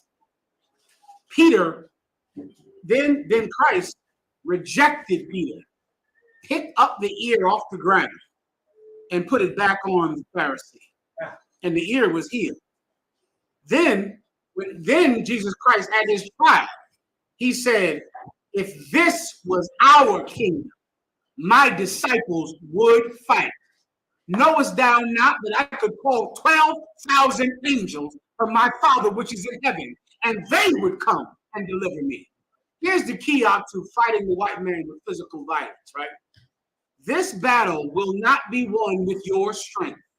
No one will ever think that this battle was won because we had more guns. We killed more people. This battle will be won because we are the people of God, and God will fight for us. And don't you understand out there? A miracle is going to win this battle. A miracle. We're not going to win this battle the way the Palestinians win a war, or the Germans or the Irish win a war. Supernatural powers from heaven are going to fight for us. This is not our kingdom. If it was, we could kill them all. If this was our place, what difference would it make? We don't have courage. Lord knows we have guns. Pray you. I'm here in Texas with y'all. I assume this is an actual gun right here. I'm not gonna touch it, so it doesn't go off. Okay, Lord knows we have guns in here. I went out shooting with Yatazak and Malakoff in them. I've never seen an actual machine gun. Like an actual.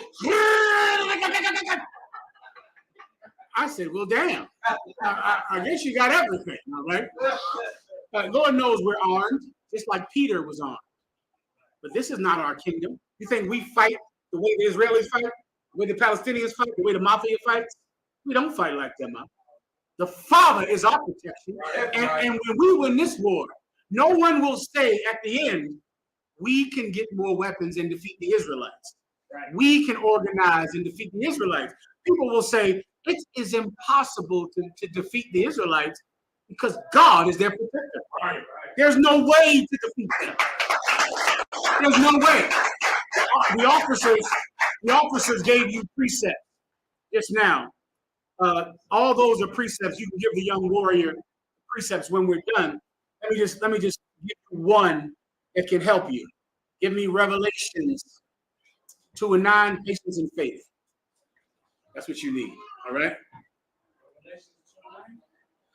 Is that patience and faith? That's the one it is. That's the one it is. If you get it, let me. I got it, sir. Go ahead, warrior. It's the book of Revelations. Give a mic.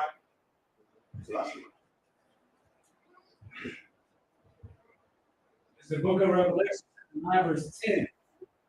Right? Is that right, Akim? Come, sir. 13. Verse 13.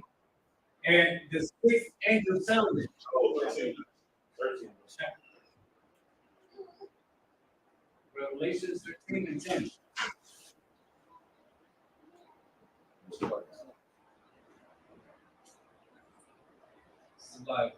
Revelation 13.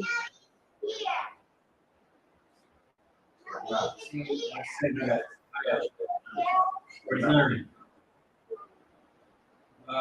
If any man have an ear, let him hear. Verse 10. You got it. He that leadeth into captivity shall go into captivity. Read it one more time. I'm gone. Verse 10.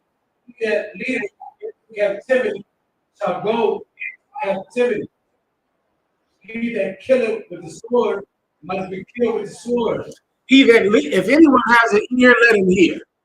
He that leadeth into captivity must go into captivity. If you put someone in slavery and bondage, the way the Hispanics and the so-called Negro, Haitians, the West Indians were put in slavery, and you have to go into slavery because that's fair, young man. That's justice. You put someone in slavery, you have to go in slavery. Keep going. Read after. If you lead into captivity, you must go into captivity. Go ahead. Here is the patience and the faith of the saints. Here is the what? The patience. Here is the what? The patience. Here is the patience. Patience. Let me tell you something, brother. When the white man is gone and when you're in charge, what qualities do you have to rule the world? You better think about that. Because if you're an alcoholic, you can't rule the world. It's impossible. How are you going to rule the world? How will you decide the price of wheat in Australia? How will you govern Africa? How will you govern the world markets and the world trade? You're a drunk and an alcoholic, and you are addicted to a weed. What are you going to do? Rule the planet? You're a joke. You need certain qualities if you're going to get rid of white people. You hate white people, right? Lord knows I do. Yeah, you know what I do like though? Water coming out my faucet. You like that? Y'all like that? I like it. The white man's the devil. The water is water. I took a nice shower before I came here. The water was on. White man's the devil. What's the AC? Get that AC crispy down there. Where do you like your AC at? Oh, you like it? Go ahead, knock this out. 60. Yeah. The white man's the devil. Get it nice and cool in here. AC. You like a little cook your food with a little gas coming out your oven or a little electricity? Like you turn those lights on. White man's the devil. Just turn the lights on. It's like get some of this, like a little music. You like that car, don't you? You like that car. See, the white man is evil, but he keeps the trains running. You understand? The lights are on. The electricity is on. Oh, you like supermarkets? The white man's the devil. What am I going to eat tonight? Pizza, Chinese, barbecue. Let me see. Let me go into my phone, type in food, and get whatever the hell I want. The white man's the devil. He's evil as hell. I think we'll have what are we gonna have tonight? Barbecue? I think we're having that. See, someone will need to rule if he's not here. You're an alcoholic and smoke weed all day. Are you going to keep the water running? Not in the state you're in. You can't do it. But if you learn patience, you might be able to keep the water on when white people are gone. If you learn some quality, if you learn some discipline, maybe we all can depend on you for our food, for our supermarkets, for our children to be safe. Maybe we all can look to you to make sure that the lights stay on. Until then, you better learn some patience up. For this is the patience and the what? This is the patience and the faith. And the what? The faith. And the what? The faith. You see, you're going to have to learn patience to wait for white people to go into slavery. To wait for white people to pay for what they've done to you. Right. You're going to have to learn patience to get it. And you're going to have something else that you don't have right now. Faith. You're going to have to believe in the faith, warrior. That's right. See, the other nations, they don't need faith because their kingdoms are of this world. Right. But if this was my world, our disciples would fight. But my disciples are not of this world. So they don't fight. Because my disciples are supernatural. They're the most patient, the most faithful, the most diligent, the most loyal servants of God.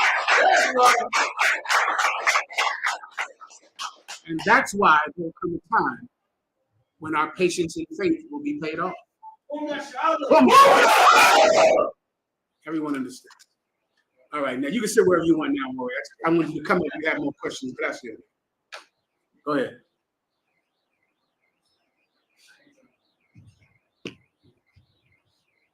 So like I said, we got one question online from Triple Kamar by from Houston, Texas.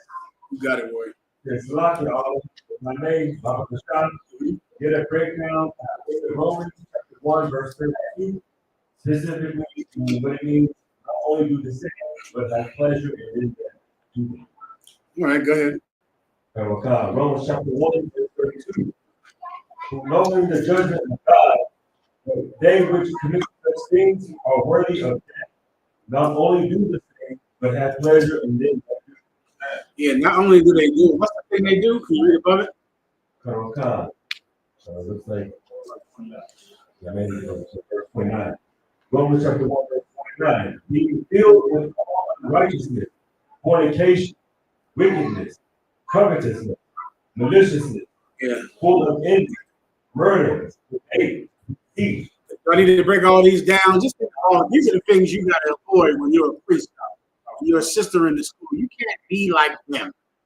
You got to be better than them. You got to have something that the Christians will never require of you. You're going to have some morality. Right. You cannot be in the school and be immoral. Right. And so many of you, because you grew up Christian and because you had so many sexual traumas when you're young, you don't believe in morals. Now, you believe in looking like you're righteous, but you don't believe in actually having morals. And without it, your work is in vain. Without it, everything you're doing means nothing because all you care about is looking like you're a preacher or like you're righteous, and that does not work in here. In here, you have to actually be sincere. You got to be for real because our God sees what you do in silence, sees what you do in the quiet of your home. And he's not going to give you a reward because you're a hypocrite. And here it matters what you actually do when you're alone, when no one sees it. Read it again. Come. Knowing the judgment of God, that they which commit such things. No, read it from what you just read. Verse 29. Being filled with all unrighteousness, fornication. Fornication, what is that? Unlawful sex. That's fornication. A woman being a whore. A woman having sex with a man who is not her man. There's a tremendous amount of pressure for a woman to cheat on you. She needs the attention. She's an attention whore first. She needs people to look at her, to give her compliments. All she is a physical body that needs the attention of men. She's nothing else but that. She has to be a thing that men give attention to. So because of that, she's doing a whore on you. Because all she is her body. She's nothing else but a pixel. That's it. Well, fornication means that you can't make the kingdom of heaven. When I say that, I mean You cannot rule the world alongside your husband. You can't do it. You're disgusting. All you are is breast and a butt, which means you should be unalived here. This is your kingdom, this place. If you're a brother, then what does that mean? You're having sex with other nations. You're having sex with prostitutes. You're having sex with married women. You're disgusting and vile. And you can't make the kingdom. You can't rule any place. You need to be ruled. Keep going. Keep going. Fornication, wickedness. Wickedness, you know what that is. It's sin. It's overall sinfulness. You break the commandments of God, and of course you excuse that in yourself. You're not beat up in your conscience by what in the hell you're doing every day. You give yourself allowances to be evil. You say, hey, everybody makes mistakes. You know, I'm not perfect. That's what the Christians have taught you. They've taught you to have no morals at all. And here you have to have morals or you have to go. We're not going to be a place filled with child molesters. We're not going to be a place filled with sexual deviants. What in the hell do we need it for? We don't. We do not. Keep going. Covet. What does it mean to covet? Someone that is always attempting to take something from someone else. All they think about and plot on, taking something from someone else. Keep going. Maliciousness. To be an evil forethought is maliciousness. In your mind, all you're thinking about is who you can hurt, who you can abuse, because you're so angry and so mad about something in your stupid life. Your life that up to this point has been absolutely meaningless. And you have a chance to make something of your life, which you can. Because, you know, you got such evil thoughts in your mind about who you hate and who cares? Who cares about what is in your stupid mind that you think every offense that happened to you is the biggest one? The people you hurt mean nothing to you. But the people that hurt you, they should die. They're just the evilest person in the world. You're a disgusting piece of garbage. And I've made a career out of running you out of school. Please believe it. That's the only thing I really do. Brothers call me sometime and they say, hey, this brother you kicked out the school last year, he wants to come back. And inevitably, let me say this publicly so you don't have to call me about this anymore. It is not my job to let people back in the school. It's my job to kick them out. So you can let whoever you want back in the school. I don't care. You always call me and say, you kick them out. The brother wants to come back. The sister wants to come. I don't give a F. I don't care if she comes back or he comes. I'm not even going to see it ever. So why do I care? If you let some brother back in the school, I kicked out. My job is to kick people out the school. Now, if you're a camp leader, your job is to decide whether or not you let him back in. Just know when I look up and find out he's back in the school and he's done it again, I'm going to say, with my mind, who let him back in?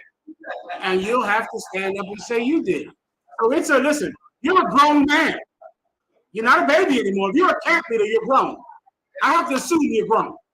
Now, if you're young in the truth, you're not grown. You don't make these kind of decisions. But if you're a camp leader, you're going to decide whether or not their repentance is sincere. And if you think they're sincere, your call. You don't have to even check with me about it. Everyone understands. All right? But when it's time to kick them out, give me a call. All right? Everybody gets it. Go ahead. Next. Up front, warrior. If I could, sir, I could break down John the 20th chapter, verse 17. It says, Yahweh said to her, touch not, I am not yet as serious my father. I'm with you. What's your question about it? The first question is, why is he saying to her, touch him not? Fortune today. Second question is, he's not essentially responding after he died. Where was he? Okay, when Christ came out of the tomb, he left out of the tomb. He went after a certain time. He went to the Father. The Bible says in Revelation that he came before the Father as a lamb slain. That's in the book of Revelations, I believe, the 4th chapter. Meaning he was stabbed. Just think if you kill it. This year we're going to have the slaughter of the lamb. You get a good visualization of that. When we cut the throats of so many lambs out there. Sisters, you're not going to be able to handle this. This is a rough one. Don't worry about it. You down with it. You see that you did it yourself. Well, all right then. He's in. Give her a hand. All right. Some women can't handle the screaming. That lamb screams like, he knows what's happening. Okay. But that's where meat comes from, young man. Meat comes from that scream. You understand? So Christ went before the Father as a lamb slain, meaning bloody and stabbed. Remember, he was stabbed in the side by the Romans to hasten his death. All right? He went before the Father in his physical body that was bloody and that was decaying, that was a body. Remember when he met Thomas, what happened? Thomas didn't believe it was him. Thomas said, look forth, and he showed Thomas the wounds in his wrist and the wound in his side. He could not be touched in that state because he was in an actual body that was decaying. You understand? But the Lord will not suffer his Holy One to be, what's the word it uses? To be corrupted, to see corruption. The Most High ain't having that. So what did he do? Change his body when he went before the Father. So he came out of the tomb alive, but in the same bruised and beaten body. You understand? So imagine he gets up, he's up, with his wounds in his hand, blood all over him, stabbed in the side. He makes appearances to people.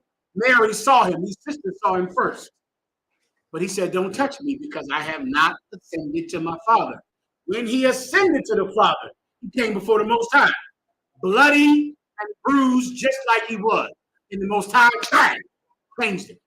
Now he has red eyes and white hair and dark skin and taller than anybody else. So just think he's alive, but the wounds and the pain and the everything is still there until he went before the Father to show the Father the evidence of his obedience. You understand? Show the Father he did it. I did it. I did as you commanded. And the Most High changed his body. Just like he'll change your body in the twinkling of an eye in the sky. Everyone understand? I don't want cars. In the back.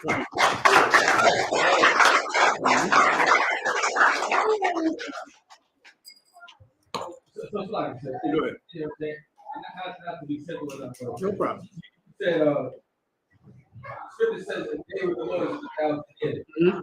And that means for them, they got crucified 2 days ago. That means for who? The Most High, you know what I'm saying, for the legal angel and everything. So that means that it was for them, it was 2 days ago. For them, it was like 2 days ago. For them, it was not 2 days ago, because that's not how time works with blacks and Hispanics or the Most High. The Bible says one day is, no, it doesn't say 1 year is 1,000 years. It says as 1,000, like 1,000 years. You understand? That's what you got to get. The as is what you need to understand time. The Romans understood 1 equals this. The Romans and the Egyptians and the Muslims instituted 0. To have that's 0. That's nothing. But they instituted the 0 because really their numbers are for banking. You understand? They needed a -1. So you have to have a 0 to have -1.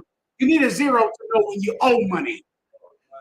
So time with them is for money, for math. Time with the Lord is not like that. This is not for debt, to incur debt to people. It's as 1,000 years. So what does that mean? So to you, it's like, damn, this is taking forever. To them, it's like, what happened? That's it. That's what you want to think, right? It's not the way we think because we're raised by Romans. But think like time is a feeling. It's not structured, it's a feeling. So one day, you know how that feels, right? One day, you know how that feels? That's how 1,000 years feels to them. That's what as means, all right? Knock in the back. Like saying Christ died a minute ago? A minute ago. Yeah, a minute. A minute ago. A while. I ain't seen you in a while. It feels long. But it's not, it doesn't feel long to them. It doesn't feel long to the Most High. You better remember that.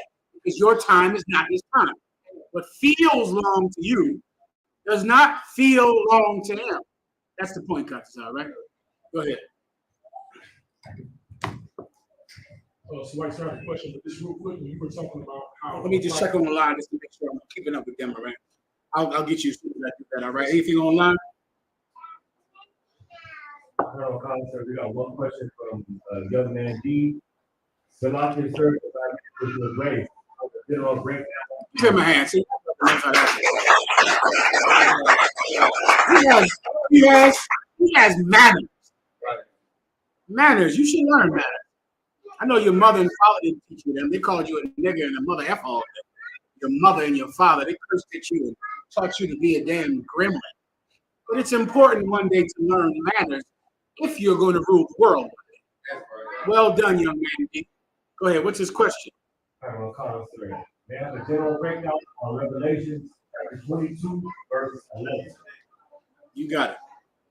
Revelation chapter 22, verse 11. He that is unjust, let him be unjust still. And he which is filthy, let him be filthy still. This is one of Commander Corleone's precepts. I always remember when he taught me this when I was 5,000, I think. You know what? Whatever you are, stay that way. No sweat. That's how you want to be? Stay that way. We're going to find out in the end who's right and who's wrong. So read it from the top. He that is unjust. Are you unjust? Are you unfair? Are you cruel? A lot of you sisters, you're cruel to your husband. You're absolutely cruel to him because you know he loves you and he loves your children. Some of the worst mistakes a man has made is to let an evil woman know that he loves those kids. That's a mistake. I'm fine word. That's a mistake that many men make, especially you stepfathers. You stepfathers are the champions of love because you go and teach this woman that you love her children. You love them.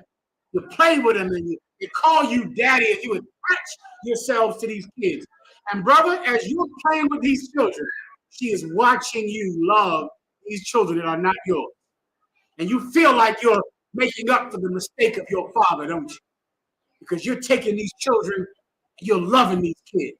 And then one day that bitch is going to say, you don't come over here anymore. Yep.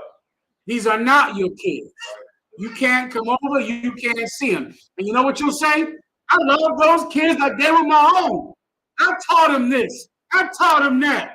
And you never knew that the whole time she was just making you love these children to strip them from you one day.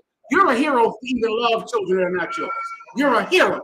You should be celebrated every day because a lot of you, some bitch in the world is going to say, it's over. And you're going to go, it's over? What do you mean? Well, the kids call me daddy.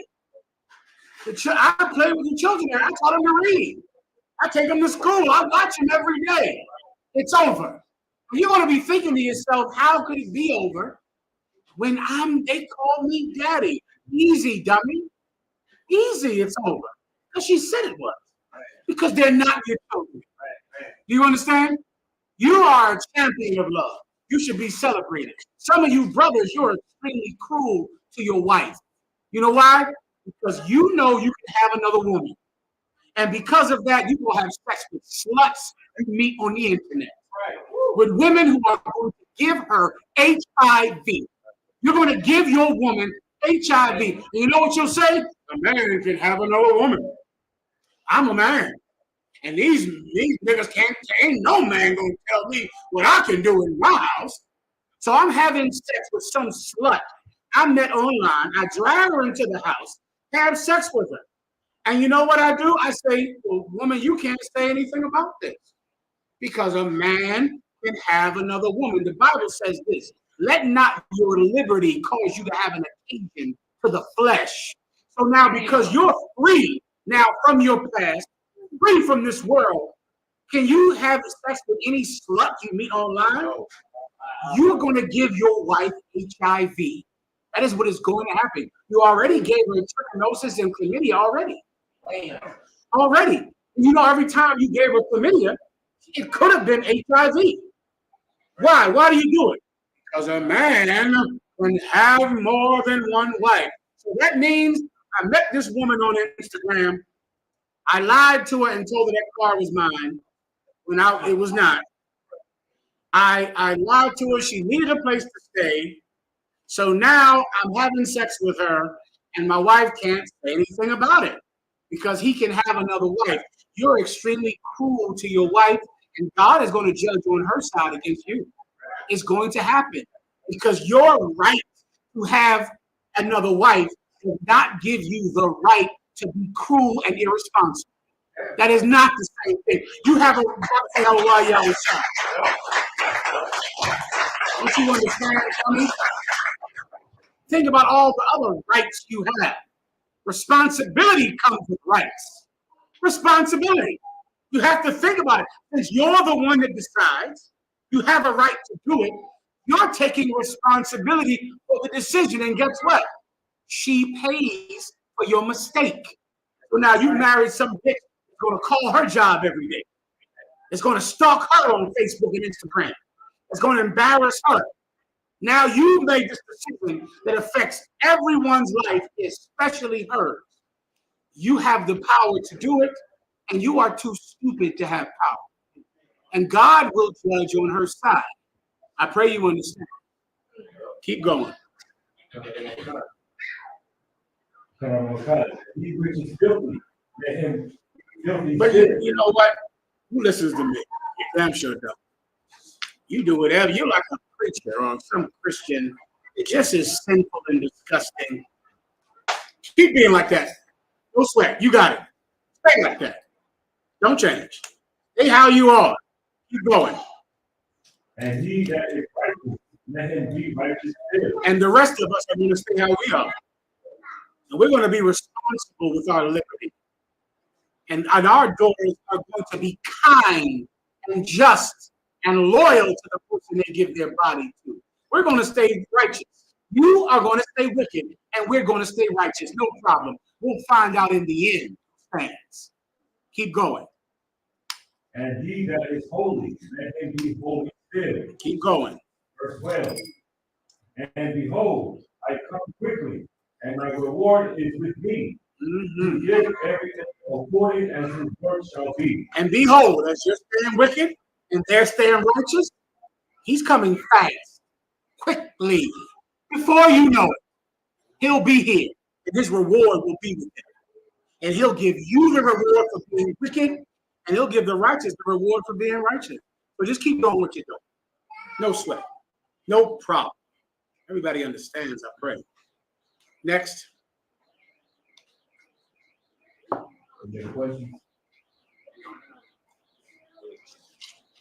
Let's get into the solar eclipse. Clap it up one time. All right. Now, first, y'all going to break this down to me because I have never heard of this before this week. Right? Is the solar eclipse a big thing to blacks and Hispanics down here? People don't give a damn about it or know anything about it. It's a white thing. All right, let's just move on then. I won't break it down in front. Go ahead. With you up front, you got it. The brothers told me that Eclipse Armageddon was about to happen down here. It was about to be Eclipse Mania down here. If it's not, then I'll move on to something else. Go ahead. Yes, sir. Although it's more popular with white people, that is usually popular with black people still, because white people follow me. That's how you. Let me just give you two precepts in case you need them. All right. Give me first Deuteronomy 4:19, then Luke 21:25. That should be enough for you, then. All right. Yeah, that should be fine. All right. Deuteronomy. What's the word asked for in Deuteronomy? 4:19. Go ahead. Deuteronomy chapter 4, verse 19. And lest thou lift up thine eyes unto heaven. Less. What does less mean? Unless, meaning, if I don't do this, you will do that. So I'm doing this because if I don't, unless I do this, you will lift up your eyes unto heaven. Go ahead. And when thou seest the sun. When thou what? Seest the sun. And when you see the sun, go ahead. And the moon. And when you see the sun and the moon, which is what a solar eclipse is. Right. Looking up and seeing the sun and seeing the moon. Go ahead. And the stars. and the stars. That's all the other things they worship. The star of Venus. They love, the Muslims love the star they call Venus. You know, the IUIC, they worship the moon too, you know. I don't know if you heard about them down in Texas. Right. They wear all purple. And they love the moon, that big, beautiful full moon of romance. The IUIC are very romantic with each other, meaning the brothers in there. And they love the moon, a full moon of romance. And they dance. Ooh, they did it. In the IUIC. That moon is so romantic. Well, in the UPK, we don't worship it at all. All right? We use it for its purpose because the moon is there to serve us. We use it so we can go to Passover. Commander General Yohana, General Mayak, they know all the high holy days because they trace that moon, do the math on that thing, which I don't know a damn thing about. But they know about it. General Mayak and Commander General Yohana. And that's how we know when the Passover is every year. When is the Passover this year? April 20th, get the Passover.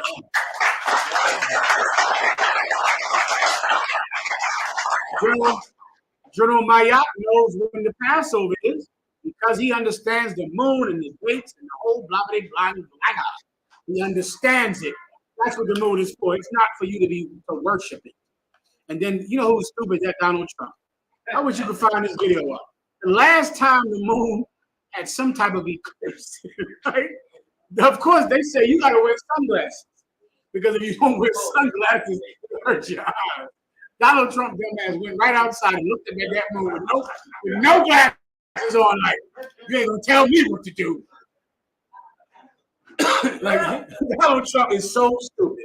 Can you find that video of him staring at that thing with no glasses on, just so he could say, nobody's gonna tell me I gotta wear sunglasses. I'm Donald Trump. He is stupid at this goddamn table. Well, people, you know, you got all kinds of worship about the sun and the moon. The Most High God knew you would do that, so he had to give rules so that you would not worship the sun or the moon, because he knew that's all you want to do. You want to look up at the sky and find your God in the sky because it's bright and shiny. It doesn't tell you what to do. You don't want anybody to tell you what to do. Go ahead, up. The stars. Keep going. Even all the hosts of heaven. The host of heaven is about, you know, everything that you can see up in the night sky. That's the host of heaven. Keep going. Should it be driven to worship them? You should it be what? Should it be driven? Should it be driven? Should it be driven? That's that feeling in you. Feeling like the sun, the moon is an eclipse. Hell is coming. Look at the sun. Look at the moon. Look at the moon.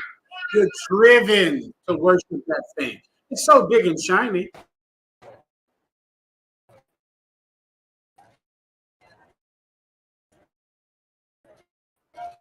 It's so big and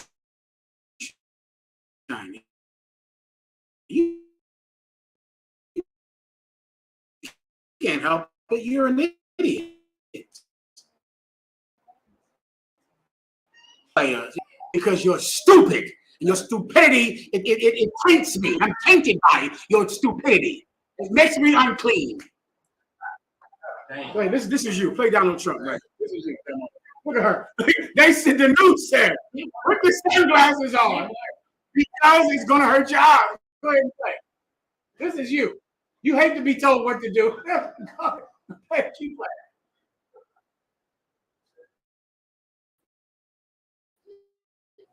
I'm looking. I'm looking right at it. That's it up there. Look at her. She don't even look at him because he's so stupid. Somebody had to come and yell and tell him, put the damn glasses on, you dumbass. Stop being a contrarian. He just has to show that you are not going to tell me what to do. That's how you are. That's you. You ain't going to let no man tell you what to do.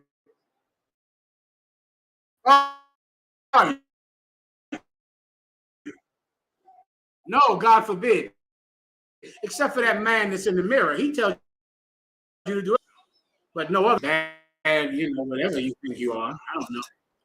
Anyway, you're stupid. I've been trying to get that point home. Is that clear? Am I making a point? right, solid. I can move on from that.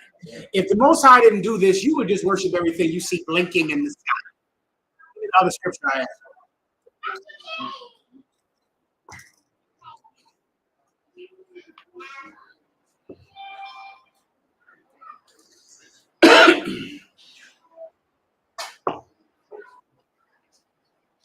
So like I said, we use heathens are dismayed by them. Did I say Luke? I forget what I said it was.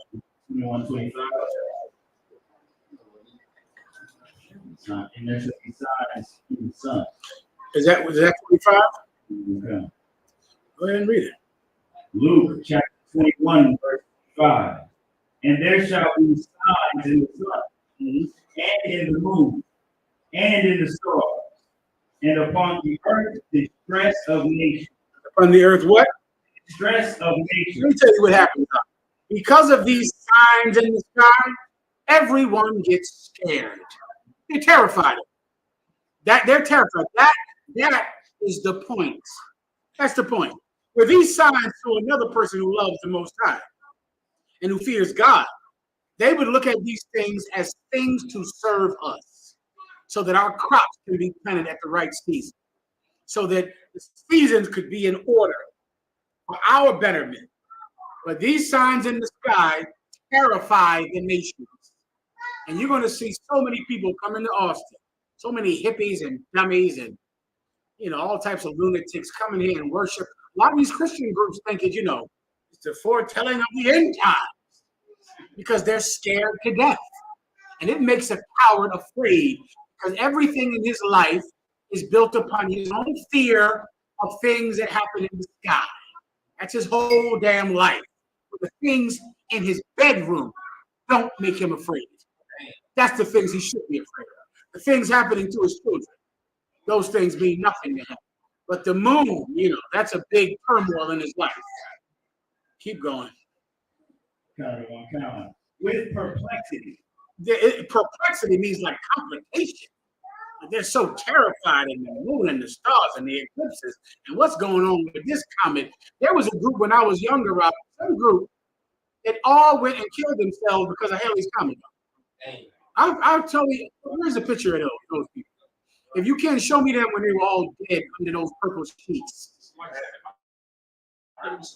Heaven's Gate.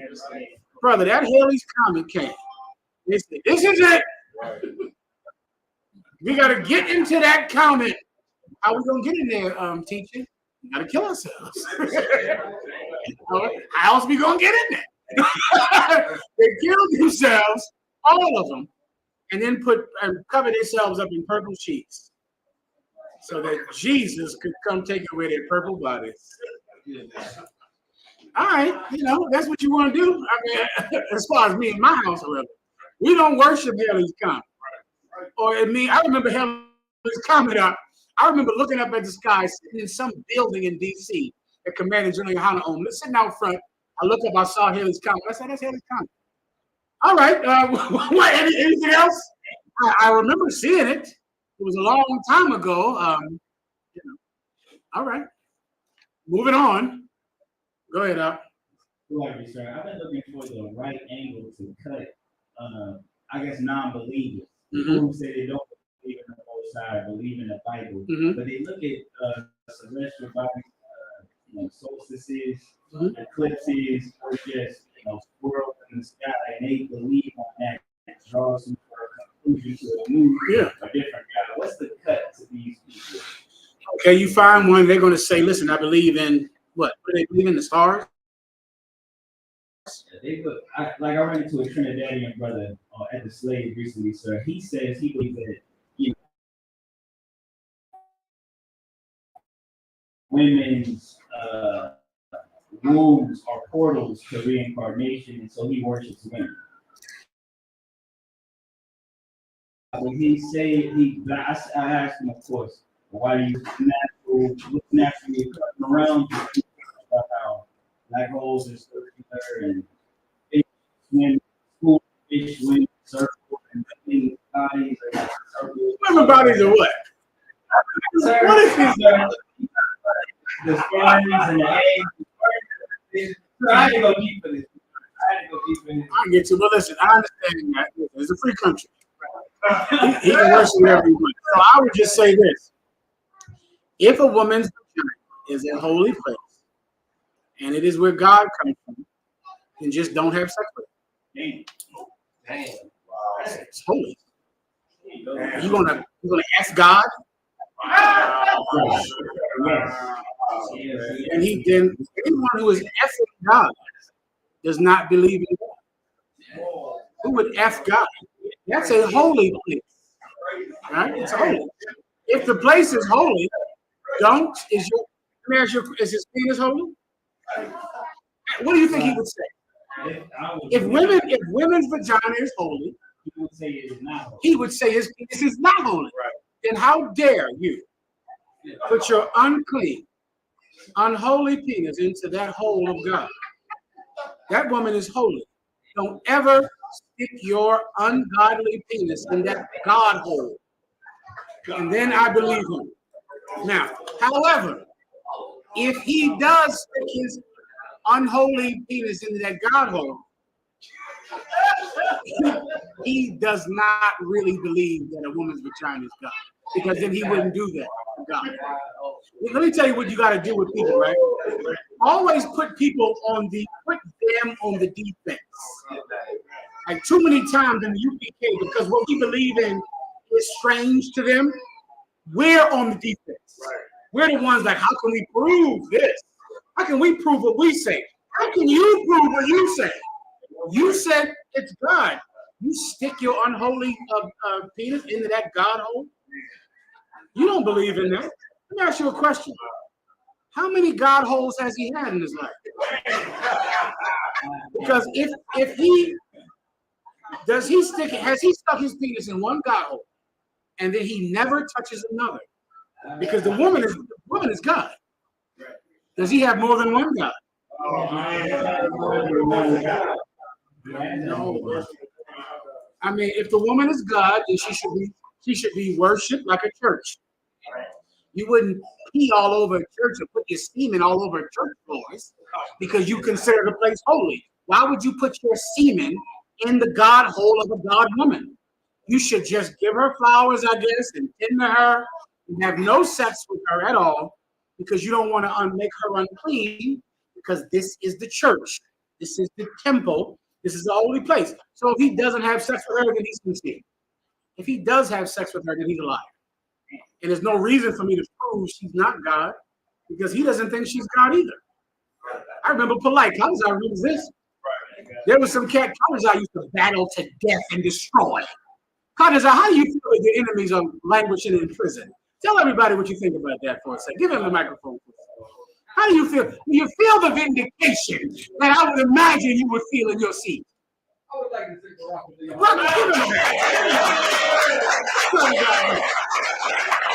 Let me tell you, Fatizah's enemies are going to die in jail.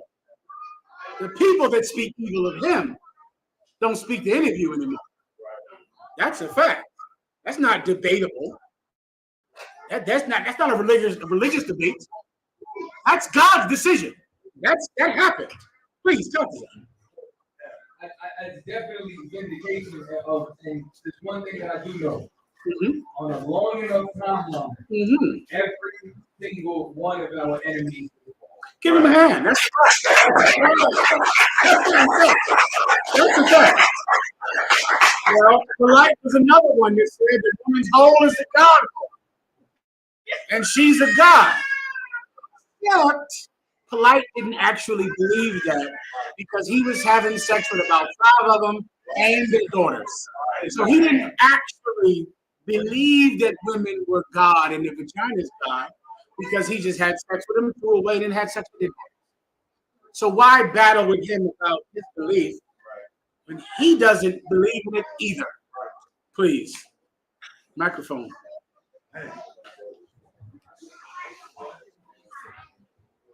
Hold on, I heard you back there. Nature boy and Dollar Down. How'd I forget? I damn near forgot. Give him a hand. Give Dollar Down a microphone. Dollar Down, it seems like God stands with you. It seems like the Lord stands with you because your enemies don't get to say anything anymore. They don't get to make YouTube clips anymore. That nature boy who was your enemy, he doesn't get to make any more tapes. He doesn't get to make any more videos. How does that make you feel? Do you feel God's vindication because of the fact that your enemies aren't anybody's enemies any longer? Please. Sir, because when they teach it, like you said, they can't teach it no more. So that's what that Bible say. That's give him a hand. That's something. Yeah. Let me tell you, isn't it beautiful to have the debate end? I live for that moment. I live for this is what I want with the IUIC, who I can't stand. You know, I hate above all things all Israelite groups because of what they did to my brothers. Right. Some of you brothers out there, you saw what the IUIC did, right? And it challenged your faith. Right. It made you think, the IUIC, you know, so there's so many of them. You're a vagina. You're a god hole. You must be God, because you're a god hole. You know, you look at it. We need to be more like the IUIC. Look at the IUIC. Let me tell you, all that did to me is confirm that my plan is the one true righteous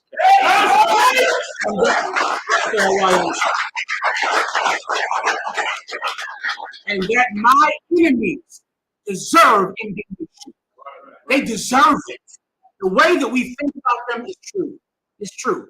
And brother, this is real victory, which is what Dawadah has and Kaltazar has. Dawadah over that homosexual pedophile nature boy, Kaltazar over that pedophile shit. Right. Make it simple. Over that pedophile polite. You don't have to debate which one is correct or who is right or who will win in the end. The debate is over. And with the IUIC, I'm going to fight in the name of God until even the IUIC knows that we are victorious over them. When they say, when I can get from them what Dawadah has with Nature Boy and what Kaltazar has with Polite. The battle is over and they won. You think Polite doesn't know who won? Right. He knows right now. You think Nature Boy doesn't know? He knows right now. And one day, the IUIC will know. Now I just have to have patience because one day into the Lord is like 1,000 years. I pray you understand. All right, warrior. Come on. Okay, I gave you the precepts for that. Is that good enough for you? I'll take that back to you. Did I finish Luke? Kaltazar, what should I do from here? Yeah, Luke was done. I just wondered if I could. So Go ahead. Y'all gotta tell me the time. I've been waiting. I look at the time, but nobody said a damn thing. Okay, just tell me what to do. Now I keep teaching until I'm told to stop. You tell me to stop, I'll stop. Okay, let's go next. See me one more time. They're gonna keep me up there. The brother's giving me a proper pour. Who's this dignified brother pouring this liquor? He's giving me one finger. That's responsible. I've been to some camps like they take me up the hair about 5. They take me to 5 fingers. But I prefer his 2 fingers right here. Why? Responsibility. That's why. That's right. Discipline. Thank you. Now don't count how many cups I get. That's your problem. Each cup is 2 fingers. I'm being responsible. All right, go ahead. So like I said, I appreciate you. You were speaking on Christ earlier. Can I get my tonic water too, please? You were speaking on Christ earlier about going before the Most High and being in that state of bloodedness. Is that why the disciples couldn't recognize him because of the level of the damage to his body? Okay, now I can't recall whether he saw the disciples after he was changed or before. I can't recall that. I might need to read the Bible a little bit. Well, it says that to jog my memory. I know they couldn't.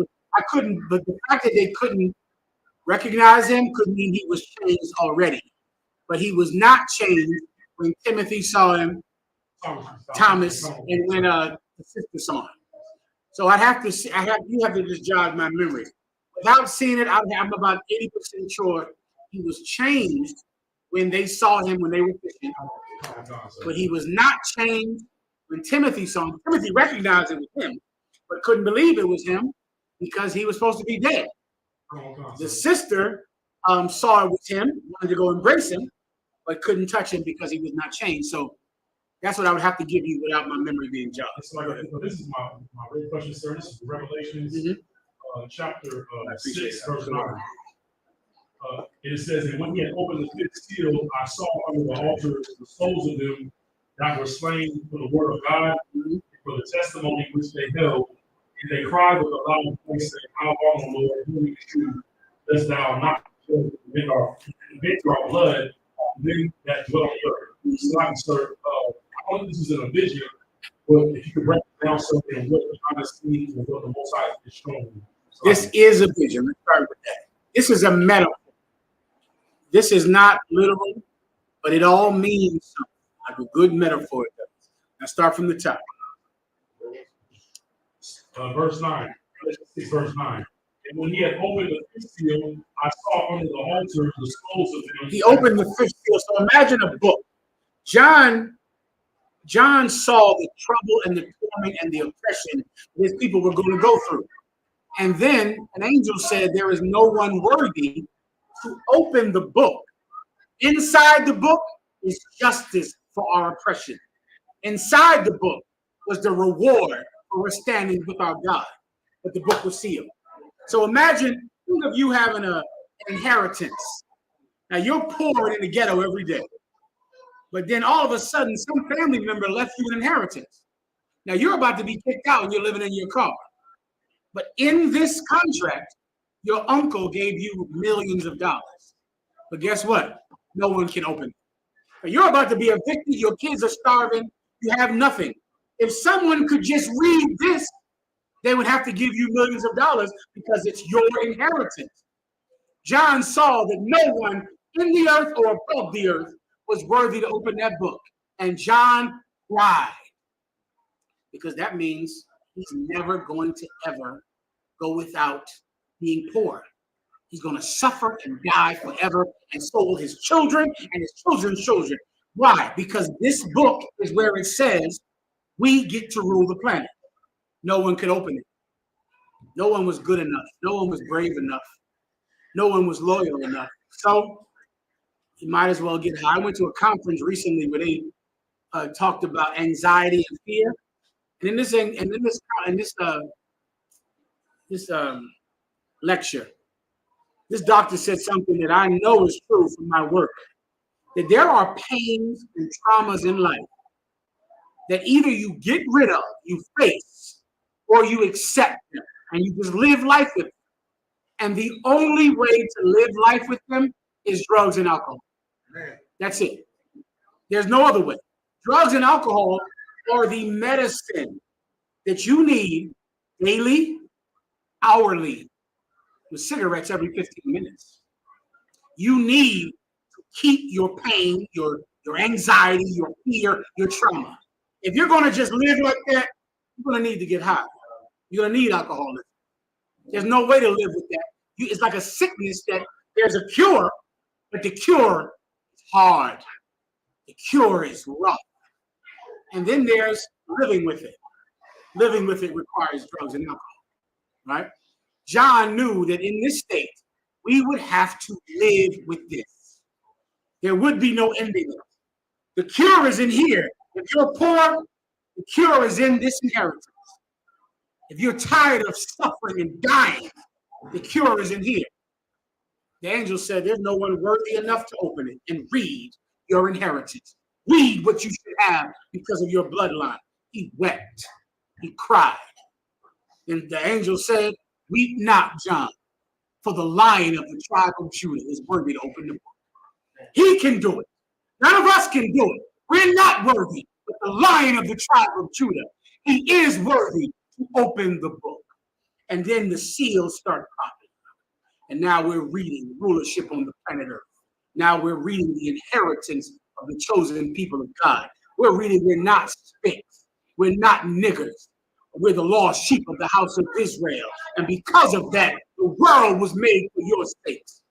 And every time a lock opens up on this book, we're reading how the future is for us. We don't need to be alcoholics and drug addicts. We don't need to cope with this forever depression that your mother and your father had. We don't need to have it because the book is open. That's the context you need to understand the rest of it. Keep going. And when he had opened the fifth seal, I saw under the altar the souls of them that were slain. So now the seal is the lock. Fifth seal opens. As that opens, what does he see? He sees the souls of them that were slain for the word of God. That's what you need. The souls, meaning what? It's not their physical body, but it's them. That's what your soul is. Your soul is who you are, regardless of the body. Why? Because when you die, you lose the body, but the soul never dies. So Jeremiah, Ezekiel, Abraham, Isaac, and Jacob, they have new bodies, but they're the same soul. They're here today, walking the earth today, doing what they've always done, observing the covenant of God, but they have new bodies. So he sees the souls of them that were killed for the word of God. Keep going. Sorry. And for the testimony which they held. And they were killed for the word of God and for the testimony. What's a testimony? Words that come out of your mouth. People hate us. People. You know how many years I've been in the truth, and someone will say that the UPK is the Black Ku Klux Klan. Have you ever heard that before? Brother, forget about it. I've heard that so many times. It's ridiculous. And I always wonder, how are we the Black Ku Klux Klan? We don't burn crosses in white people's yards. We don't lynch white people. We don't commit any acts of violence at all. But people still say we're the Black Ku Klux Klan. They put us in that magazine, the Southern Poverty Law Center, a magazine that was created for who? The Ku Klux Klan in the South. Because the Southern Poverty Law Center was trying to point out skinheads and the Ku Klux Klan who are killing black people. Now we're in the goddamn book. We in the same book that was created so that black people could know about organizations who were killing them. We're in the book and we kill no one, hurt nobody. We are hated for our testimony. We're hated because of what we say, because we say we're being killed, because we say they're oppressing us. We're hated for that. Well, in the past, you were killed for that. You were killed for this. Where are you now? Under the altar, which is what you're about to read. This is where you find the souls of them that were killed in the past for the word of God and for his testimony. So if I was looking for Peter, who was killed for the word of God, if I was looking for James, who was killed, where would I find James? Just give me what the word says right here. I would find him under the altar. Who's under the altar? Who's at the altar? This thing, altar. The priest. The priest is at the altar. He's there. So if I'm looking for James, for Peter, for the disciples of Christ who were killed, they'll be in the work. They'll be right here working. They'll be here. That's how I know it's them. Once again, you know who someone is from the past by what they do, not by magic. Where is Peter? Here. Where is James? Here. Where is Andrew? Here. Where is Isaiah, Ezekiel, Elisha? Here, under the altar. They live in this work. They live here. That's them. And that's why it says their souls. Because they look different. They're in different bodies. But they do what they've always done, young man. They do what they've always done. They exalt the nation of Israel. They fight for the inheritance of Israel. And they fight the other nations who would take away that inheritance. That's what they've always done. And where are they at? Under the altar. Where does the altar represent? The work of God. The priesthood of God. They live in there. That's where they always are.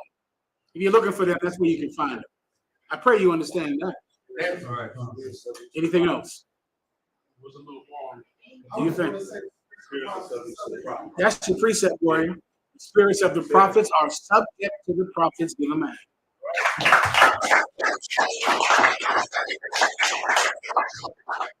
In verse 10, sir, it says, and they cried with a loud voice, saying, how long, O Lord? They did what? They cried with a loud voice, So saying, they're in the work of God, under the altar, living in the work of God, and they're doing what? They cried with a loud voice. They're doing what? Cried with a loud voice. Then what are they doing in that work? Are they singing about sweet Jesus and his mercy? Are they going, hallelujah, Jesus, Jesus? Are they singing gospel songs like the IUIC? Awesome. What are they doing then, Lord? Crying with a loud voice. They are yelling. They are yelling. They're yelling at downtown Austin, downtown Dallas, downtown Houston, downtown Killeen, downtown San Antonio. Everyone knows you for your loud effing mouth. That's what everyone knows about you. Because they know when they're trying to go to work or they're trying to go from sin to sin, there you are yelling in their goddamn face. Why do you do it? Because you are the prophets of the past. You're the people that have died for the work of God. And they cried with their loud voice. Go ahead. Saying, how long, O Lord? Saying what? How long, O Lord? Saying what? How long? Saying, how long? How long, O Lord? When, O Lord? When will we get justice? When will we get revenge by your hand? You see, the prophets of God are not saying, make peace with them. Right. Jesus said, Jesus, we have to make peace here. We have to join America. We have to just love everybody. The prophets of God are eager, passionate, zealous, and they want this to be over.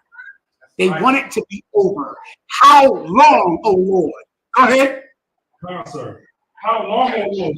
Holy and true, dost thou not judge and avenge our blood on them that dwell on the earth? How long what? How long, O Lord, dost thou not judge and avenge our blood on them that dwell on the earth? What did the disciples of Christ want who were killed in the past? Salaki, to avenge our blood on them that dwell on the earth. Yeah, I've heard that before. I haven't heard it outside of here. The prophets who have been killed in the past, they want revenge. That's right. That's what they want. I just read it in the New Testament. Oh, they're yelling for what? Love, the grace of Jesus, the glory of Jesus and all his work. Jesus, his sweet Jesus. Now, the people who were killed in the past want revenge for being killed in the past. Why is that so much goddamn complication? That's what they want. They've been killed for saying what you say. And they want revenge. Now, let me blow your mind. Have you ever wondered why you chose this camp? And the thing about us that attracted you, you could have joined 1,000 Israelite groups, 1,000 mom and pop Israelite groups out there. There's tons of them.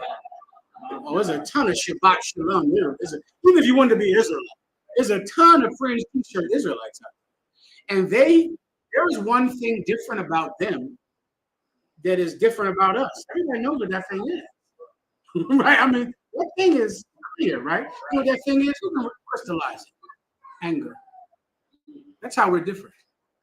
That's how we're different from every mom and pop Israelite, from the IUIC, from your mama's church.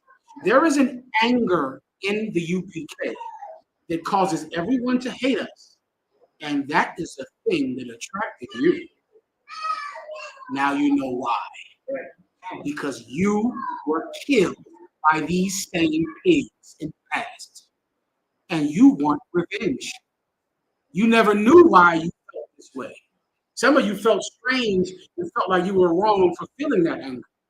You felt like it was unchristian-like, to feel that feeling of, I want him gone. I heard with the warrior, Como te llamas, warrior in the back. Say again?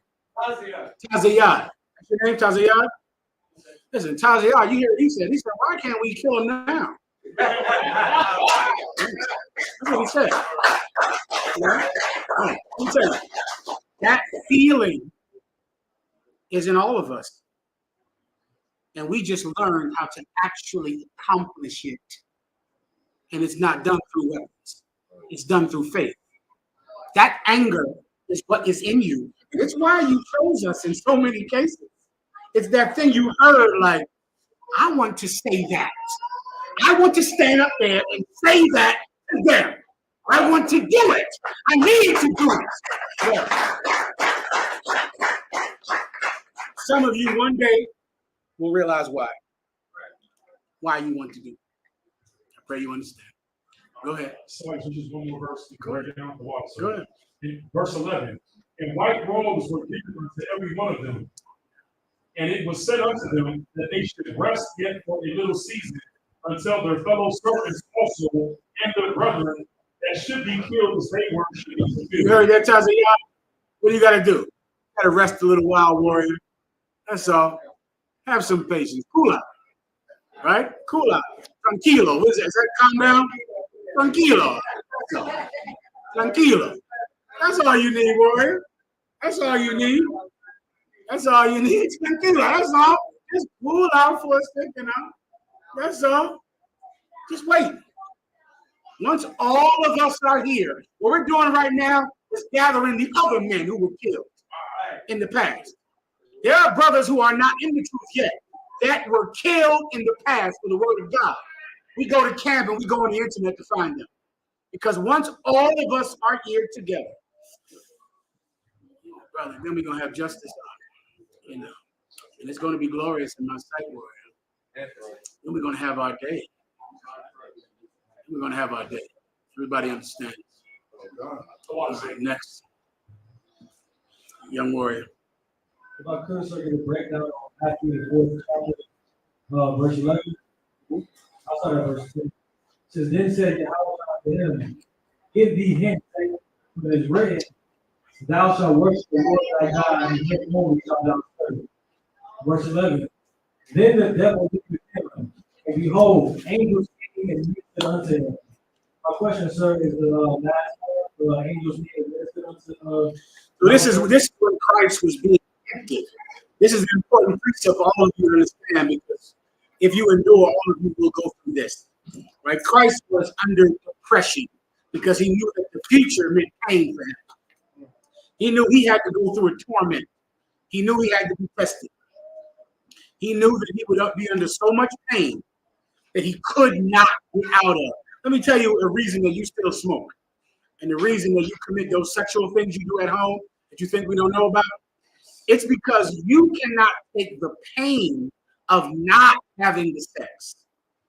The pain of not having the sex is greater than the pain you get from having the sex. Because, of course, when you have illicit sex with whores and prostitutes, after you do it, there's a pain. Your conscience hurts you. A lot of you get venereal diseases. That hurts you, right? It's painful to do a sin. To do something you know is wrong is painful. Then a lot of you get arrested. A lot of you get venereal diseases. All kinds of things happen to you because of your alcoholism, because of your sexual deviance. Those things hurt. But the pain of not doing it hurts more. And so really beating addiction is when the pain of not doing it is not as bad as the pain of doing it. So if I'm an alcoholic or a drug addict, I'm going to hurt when I don't get drugs. I need to smoke weed. I need a cigarette. It's driving me crazy not to have one. One day I'll have so much pain from smoking that I'll finally stop smoking. Because smoking will just cause so much pain that I'll say, you know what, I'd rather go through the pain of not smoking than to go through the pain of smoking. That's how you defeat addiction. Your life, you're just running from pain. You don't want to feel it. You don't want to feel the urge to smoke, so you smoke. You don't want to feel the urge of not having a drink, so you drink. You don't want to feel the urge of not having the sex that you want, so you do it, right? One day you'll say, I'm going to take that pain so I don't have to take the other one. That's how you defeat addiction. And you're running from it your entire life. Read that last precept again.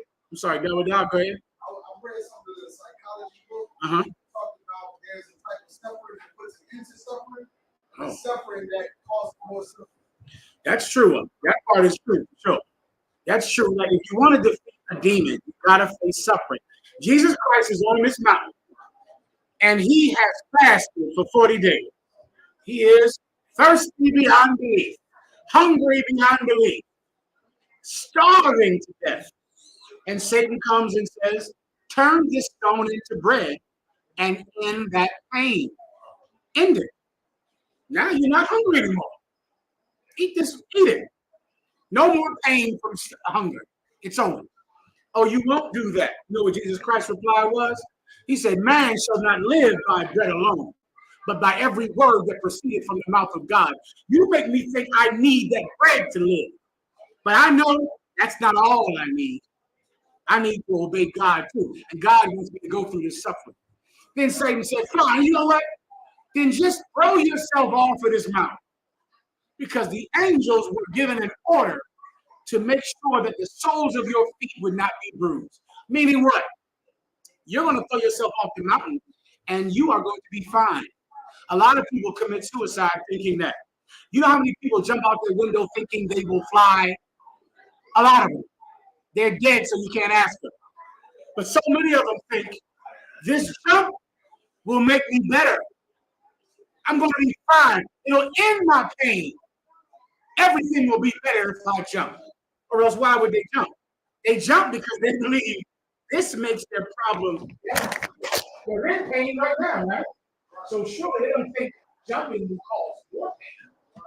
They think jumping makes the pain go away. You know what Trey said when he was told the same thing that every suicide victim is told. He said, thou shalt not mock the Lord thy God. Don't you be so stupid to think that I think I can jump off this mountain and not die. You're going to make God angry with that type of stupid talk. That's dumb. That makes the Lord angry. I'm not jumping because I'm going to die if I jump. I know that. I know if I jump off this mountain, I'll be dead. Why? Because I chose the Most High God and make him angry. We're thinking there's some scripture in the Bible that says I can commit suicide and live. I'm not doing it.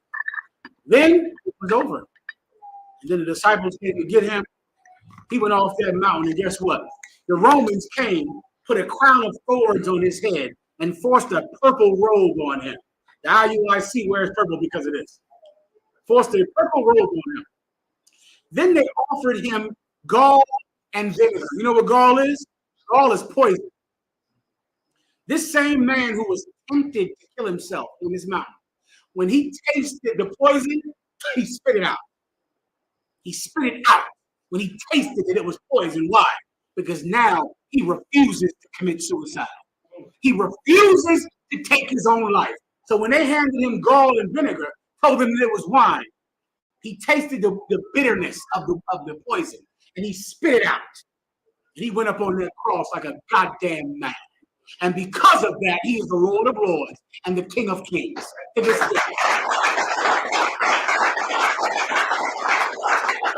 Go ahead. No. So this scripture, when it said take the bread, take the stone and turn it into bread. Because we Go ahead. Go ahead.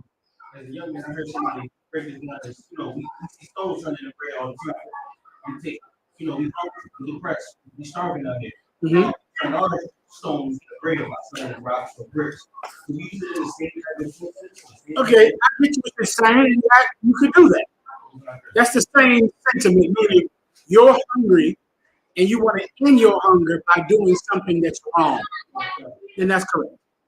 That's absolutely correct. When what should you do? Go ahead. Yeah, that's not all. That you don't need just bread to live. Of course, you need bread to live, but that ain't all. So in essence, I need to find a way to eat and not disobey God at the same time. Why? Because I don't only need bread, I also need the word of God to live. So if I go and just get only bread, then I'm still going to die. But if I can eat and obey God, I'm going to live. So I believe that's what you're saying, and whoever taught you that is correct. All right, next. Right, sir. The question I had specifically the later part. Angels came and ministered unto him. Okay. Oh, I got you. A lot. That's why you have to go straight to you and what you are going through in this situation. And you get depressed about your poverty, about your suffering, about what you think might happen in the future that might be terrible, and you don't want to go through it. But then you commit yourself not to killing yourself. There's a time in many of your lives when you'll consider suicide, but you'll think about it. You'll think about it like it's a solution to a problem. That's what Satan was trying to do with Christ. Throw yourself off the building. Throw yourself off the mountain. It's a solution. Turn this stone into bread. It's a solution. Do something evil to end your pain. Then, if you are strong, you'll decide, I'm not ending this suffering. I'm going through this. I am going through this. I'm not ending it early. I'm not taking away the pain. I'm taking the pain. If you do that, angels will come and serve you. Then now you get encouraged. Now, the minute you decide, I'm not killing myself, I'm not smoking, I'm not getting high, all of a sudden now, things start to go your way. The angels come into your life and begin to strengthen you when you thought you couldn't have strength. You thought you had to do it. You thought you had to get high. You thought you had to kill yourself. All of a sudden, your mind changes. You start to realize, wait a minute, the things are going to get better. Wait a minute, I see how things can get better. Hold up, I got a line to get some money where I don't have to sell drugs. I got a line on a place to live. Hold up, I can live with the brothers. I thought I had no home. I'm calling the brothers up, man. We're going to live together. Hold up. I thought when that slut left me, my life was over. Come to find out, good women see that a man is here for them. Now I get a new woman. Now I get sisters and family. When I thought I lost sisters and I lost family. That's the angels tending to you, helping you since you have decided to obey God and to live. The power to live like is a strong thing. It's powerful. If you can take hold of it, oh, it's good. When you can just decide, I'm not dying. Damn that.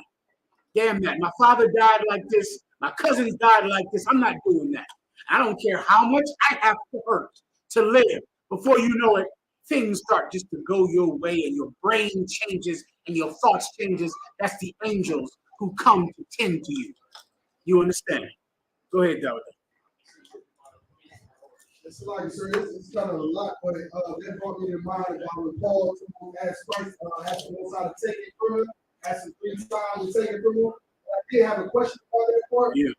2 Corinthians 9, when the Most High told me my grace is sufficient for me, the part where for my strength is made perfect in weakness. Oh, yeah, boy. That's a precept on exactly what we're talking about. You're going to break down the story. Yeah, just kind of hold it on that part. Paul, just for the context, Paul had a weakness, something that was still pulling at him to do. I always kind of liken it as to the desire to smoke. The desire to smoke can last a long time, where even though you're not smoking, even though you're not getting high, you can feel the feeling of you want to get high, which is why drug addicts relapse, I think at 98%, the stats say. So as you go to get off of drugs and get off of cigarettes, you won't smoke, but you're going to want to smoke for a long time. You'll feel the feeling of, boy, God, I need it. I sure like to get high right now. What's that smell? Somebody, you go into a bar, you smell weed. Oh, man, that's that good sticky weed. What's that? That's that new stuff. That's that new strain they got. What's the new strain y'all be smoking? What's the new strain y'all smoking? Dow. Go ahead, Dow. What did you call? Yeah. Zaza. That's the Dow. Listen. Dow smoke that Zaza. I'm only joking. Dow don't smoke a goddamn thing. Dow know. Dow, you know what they smoking now. Dow know what your ass is smoking. You smoking Zaza, and Dow know. You smell it and you like, Lord have mercy. That's what I need because I got no job I'm miserable, and all I think about is my problems. I could use some Zaza right now tonight. And you'll feel that feeling even though you don't smoke. Well, Paul had that. And he wanted to be free from the temptation, free from wanting it. A lot of you come in truth and you're really only sexually excited by whores. That happens to you because your first sex was with a prostitute or something like that at 13. You know, you bought a prostitute with your friends. All of you shared her like you share a milkshake and put 7 straws in a goddamn milkshake. You went and had some type of nasty orgy with some prostitute. You really only are attracted to whores. And you're not attracted to women who are good. You're attracted to prostitutes. And even though you do not have sex with a prostitute, you'll feel the feeling of, boy, I would like to have sex with a whore. Think about that when you read this precept down. He had that feeling. And he asked the Lord 3 times to take it from him, to take the desire to sin from him. Go ahead, Dawid. So it says, for my strength is made perfect in weakness. So read that part above it. He asked the Lord 3 times. Thrice. 2 Corinthians chapter 12, verse 8. For this thing I besought the Lord Christ, that it might impart to me. You get it? So this is the feeling. This is not him doing things. This is a feeling and thought that he wants to leave. So imagine it like one thing of sin. He's tired of wanting it. He asked the Lord 3 times to take it away. Keep going. Verse 9, and he said unto me, my grace is sufficient for thee. The Most High's reply was what? My grace is sufficient for thee. I'm not taking away the desire. Some brothers, you might have to live with wanting to get high. Stay like that. Stay with that desire. Keep it. Keep that feeling of you're an alcoholic and you know you should not drink. And you are going to want a drink. And that desire is staying. You're going to continue to want to drink. That's not leaving. The Most High's grace is good enough. His mercy is good enough. Meaning what?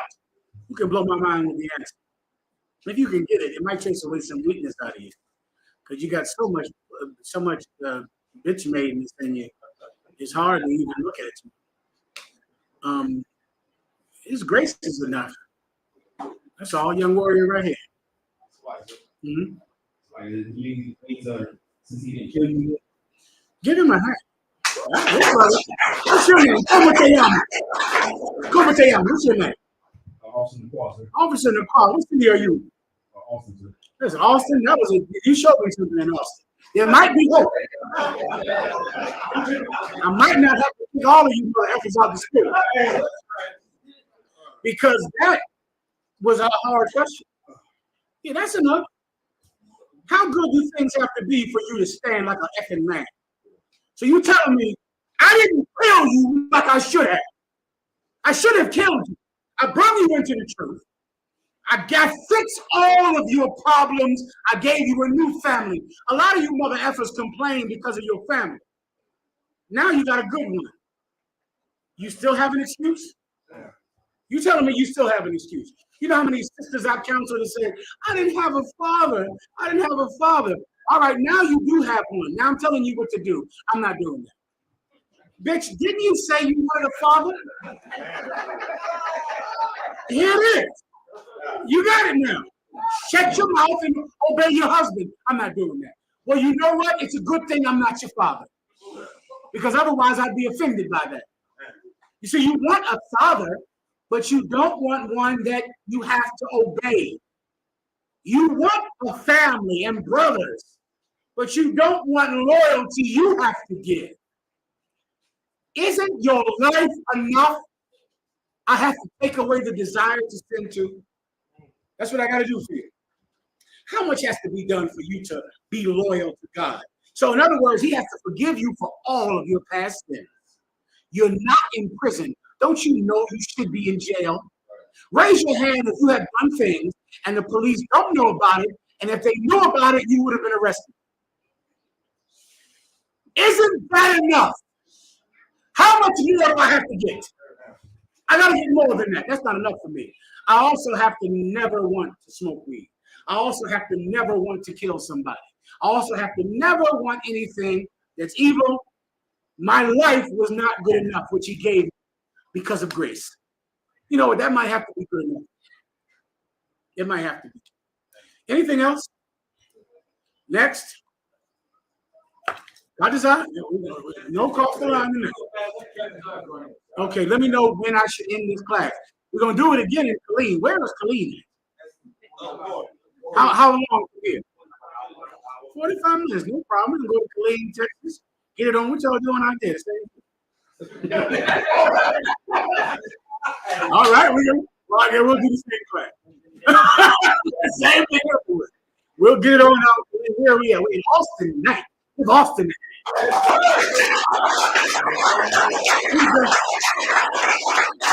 Who's the camp leader of Austin? Officer one y'all, just so I can see him give a one y'all. The camp leader of Austin, Texas. We're in Austin tonight. What else is on the pass? Are you getting ready for the pass though? You better be getting ready. You better pay that $200 too. I don't want to hear any nonsense about that $200. Just call me about it if you got a problem. So we can discuss it. I mean, I'm available to you 24 hours a day. If I was you, I would pay that $200. How much is that in a month's weed? Let me think about that. How much is that Zaza for? Dollar. For $200, how much Zaza can I get? Dollar. You don't know nothing about that. He don't know a damn thing about that. You stop asking. Well, I'm gonna guess it's about what? $200 in your bank. Damn. 2 days. That sounds about right. $200 of that powder cocaine is about 10 minutes of powder cocaine, right? Yeah, I think you got it. I think you have it. I think you found a way to get it done. All right? So go ahead and do it. $200, Commanding General Yohana, against my counsel, has made that everything is for $200. You pay $200. You get the kids to watch your badass kids who are terrible to watch. You get into the all-black party. Have you heard about the all-black party sisters? Oh, my goodness. Listen, shut your mouth about what happens in there. Listen, we're going to the all-black party. The brothers are going to be rapping and jamming and doing all kinds of fun things. We're wearing all black meaning dressing in all black for the all-black party. It's a full concert. And also this year, we're featuring some sisters. But China Monet, listen, give our hand, China Monet. Listen, and for those of you out there hating about China Monet, you better thank the Most High. Because the generals in here, we getting old. And we damn near had my neck and my back girl up in there this year. I ain't know the difference. We damn near, this year, listen, who we having? My neck, my back, listen, she could have been there too. I don't know the difference. I said, who we having? My neck and my back girl? All right, fuck it, bring her in there. My neck and my back. The crack and everything. Now, just to be clear, this is not the my neck and my back girl. Got this on? Okay then. All right. This is not the my neck and my back girl. All right? We're getting in there, we're getting it on, we're having a wonderful time. That pays for the all black party. What else? The kids. God damn it, laser tag too. For $200. A petting zoo for $200. Transportation for $200. Yeah, listen, thank the Lord. Commanding General Yohana is merciful and kind. Okay, you should pay this $200. Okay, you should pay it. You should pay 2 days worth of Zaza. 15 minutes of that good coke. They come out of New York, out of the Dominican's neighborhood down there in New York, Washington Heights, right? That good coke that come out of Washington Heights. You should pay that $200. Everybody understands. All right, so get your money together, come to the Passover. It's like next week or something, right? Am I wrong? 2 weeks. Shit, man, you better get on the road. You better get ready. All right, so everybody gets that. We're going to Colleen also Saturday, doing all kinds of fun things. I'm sure it's online. And look online. Is that it, or we got something else to do? Any questions? That's all. With that, who's taking the class? With that, pass the class to Captain Yachts is up.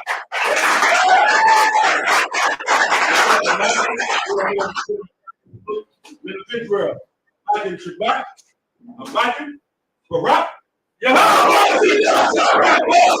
Hashem Yahushua for the thumb. Imagine Matai, you're going to turn toward the sister.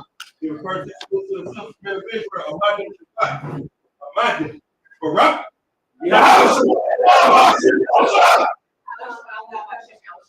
Imagine Matai, this way.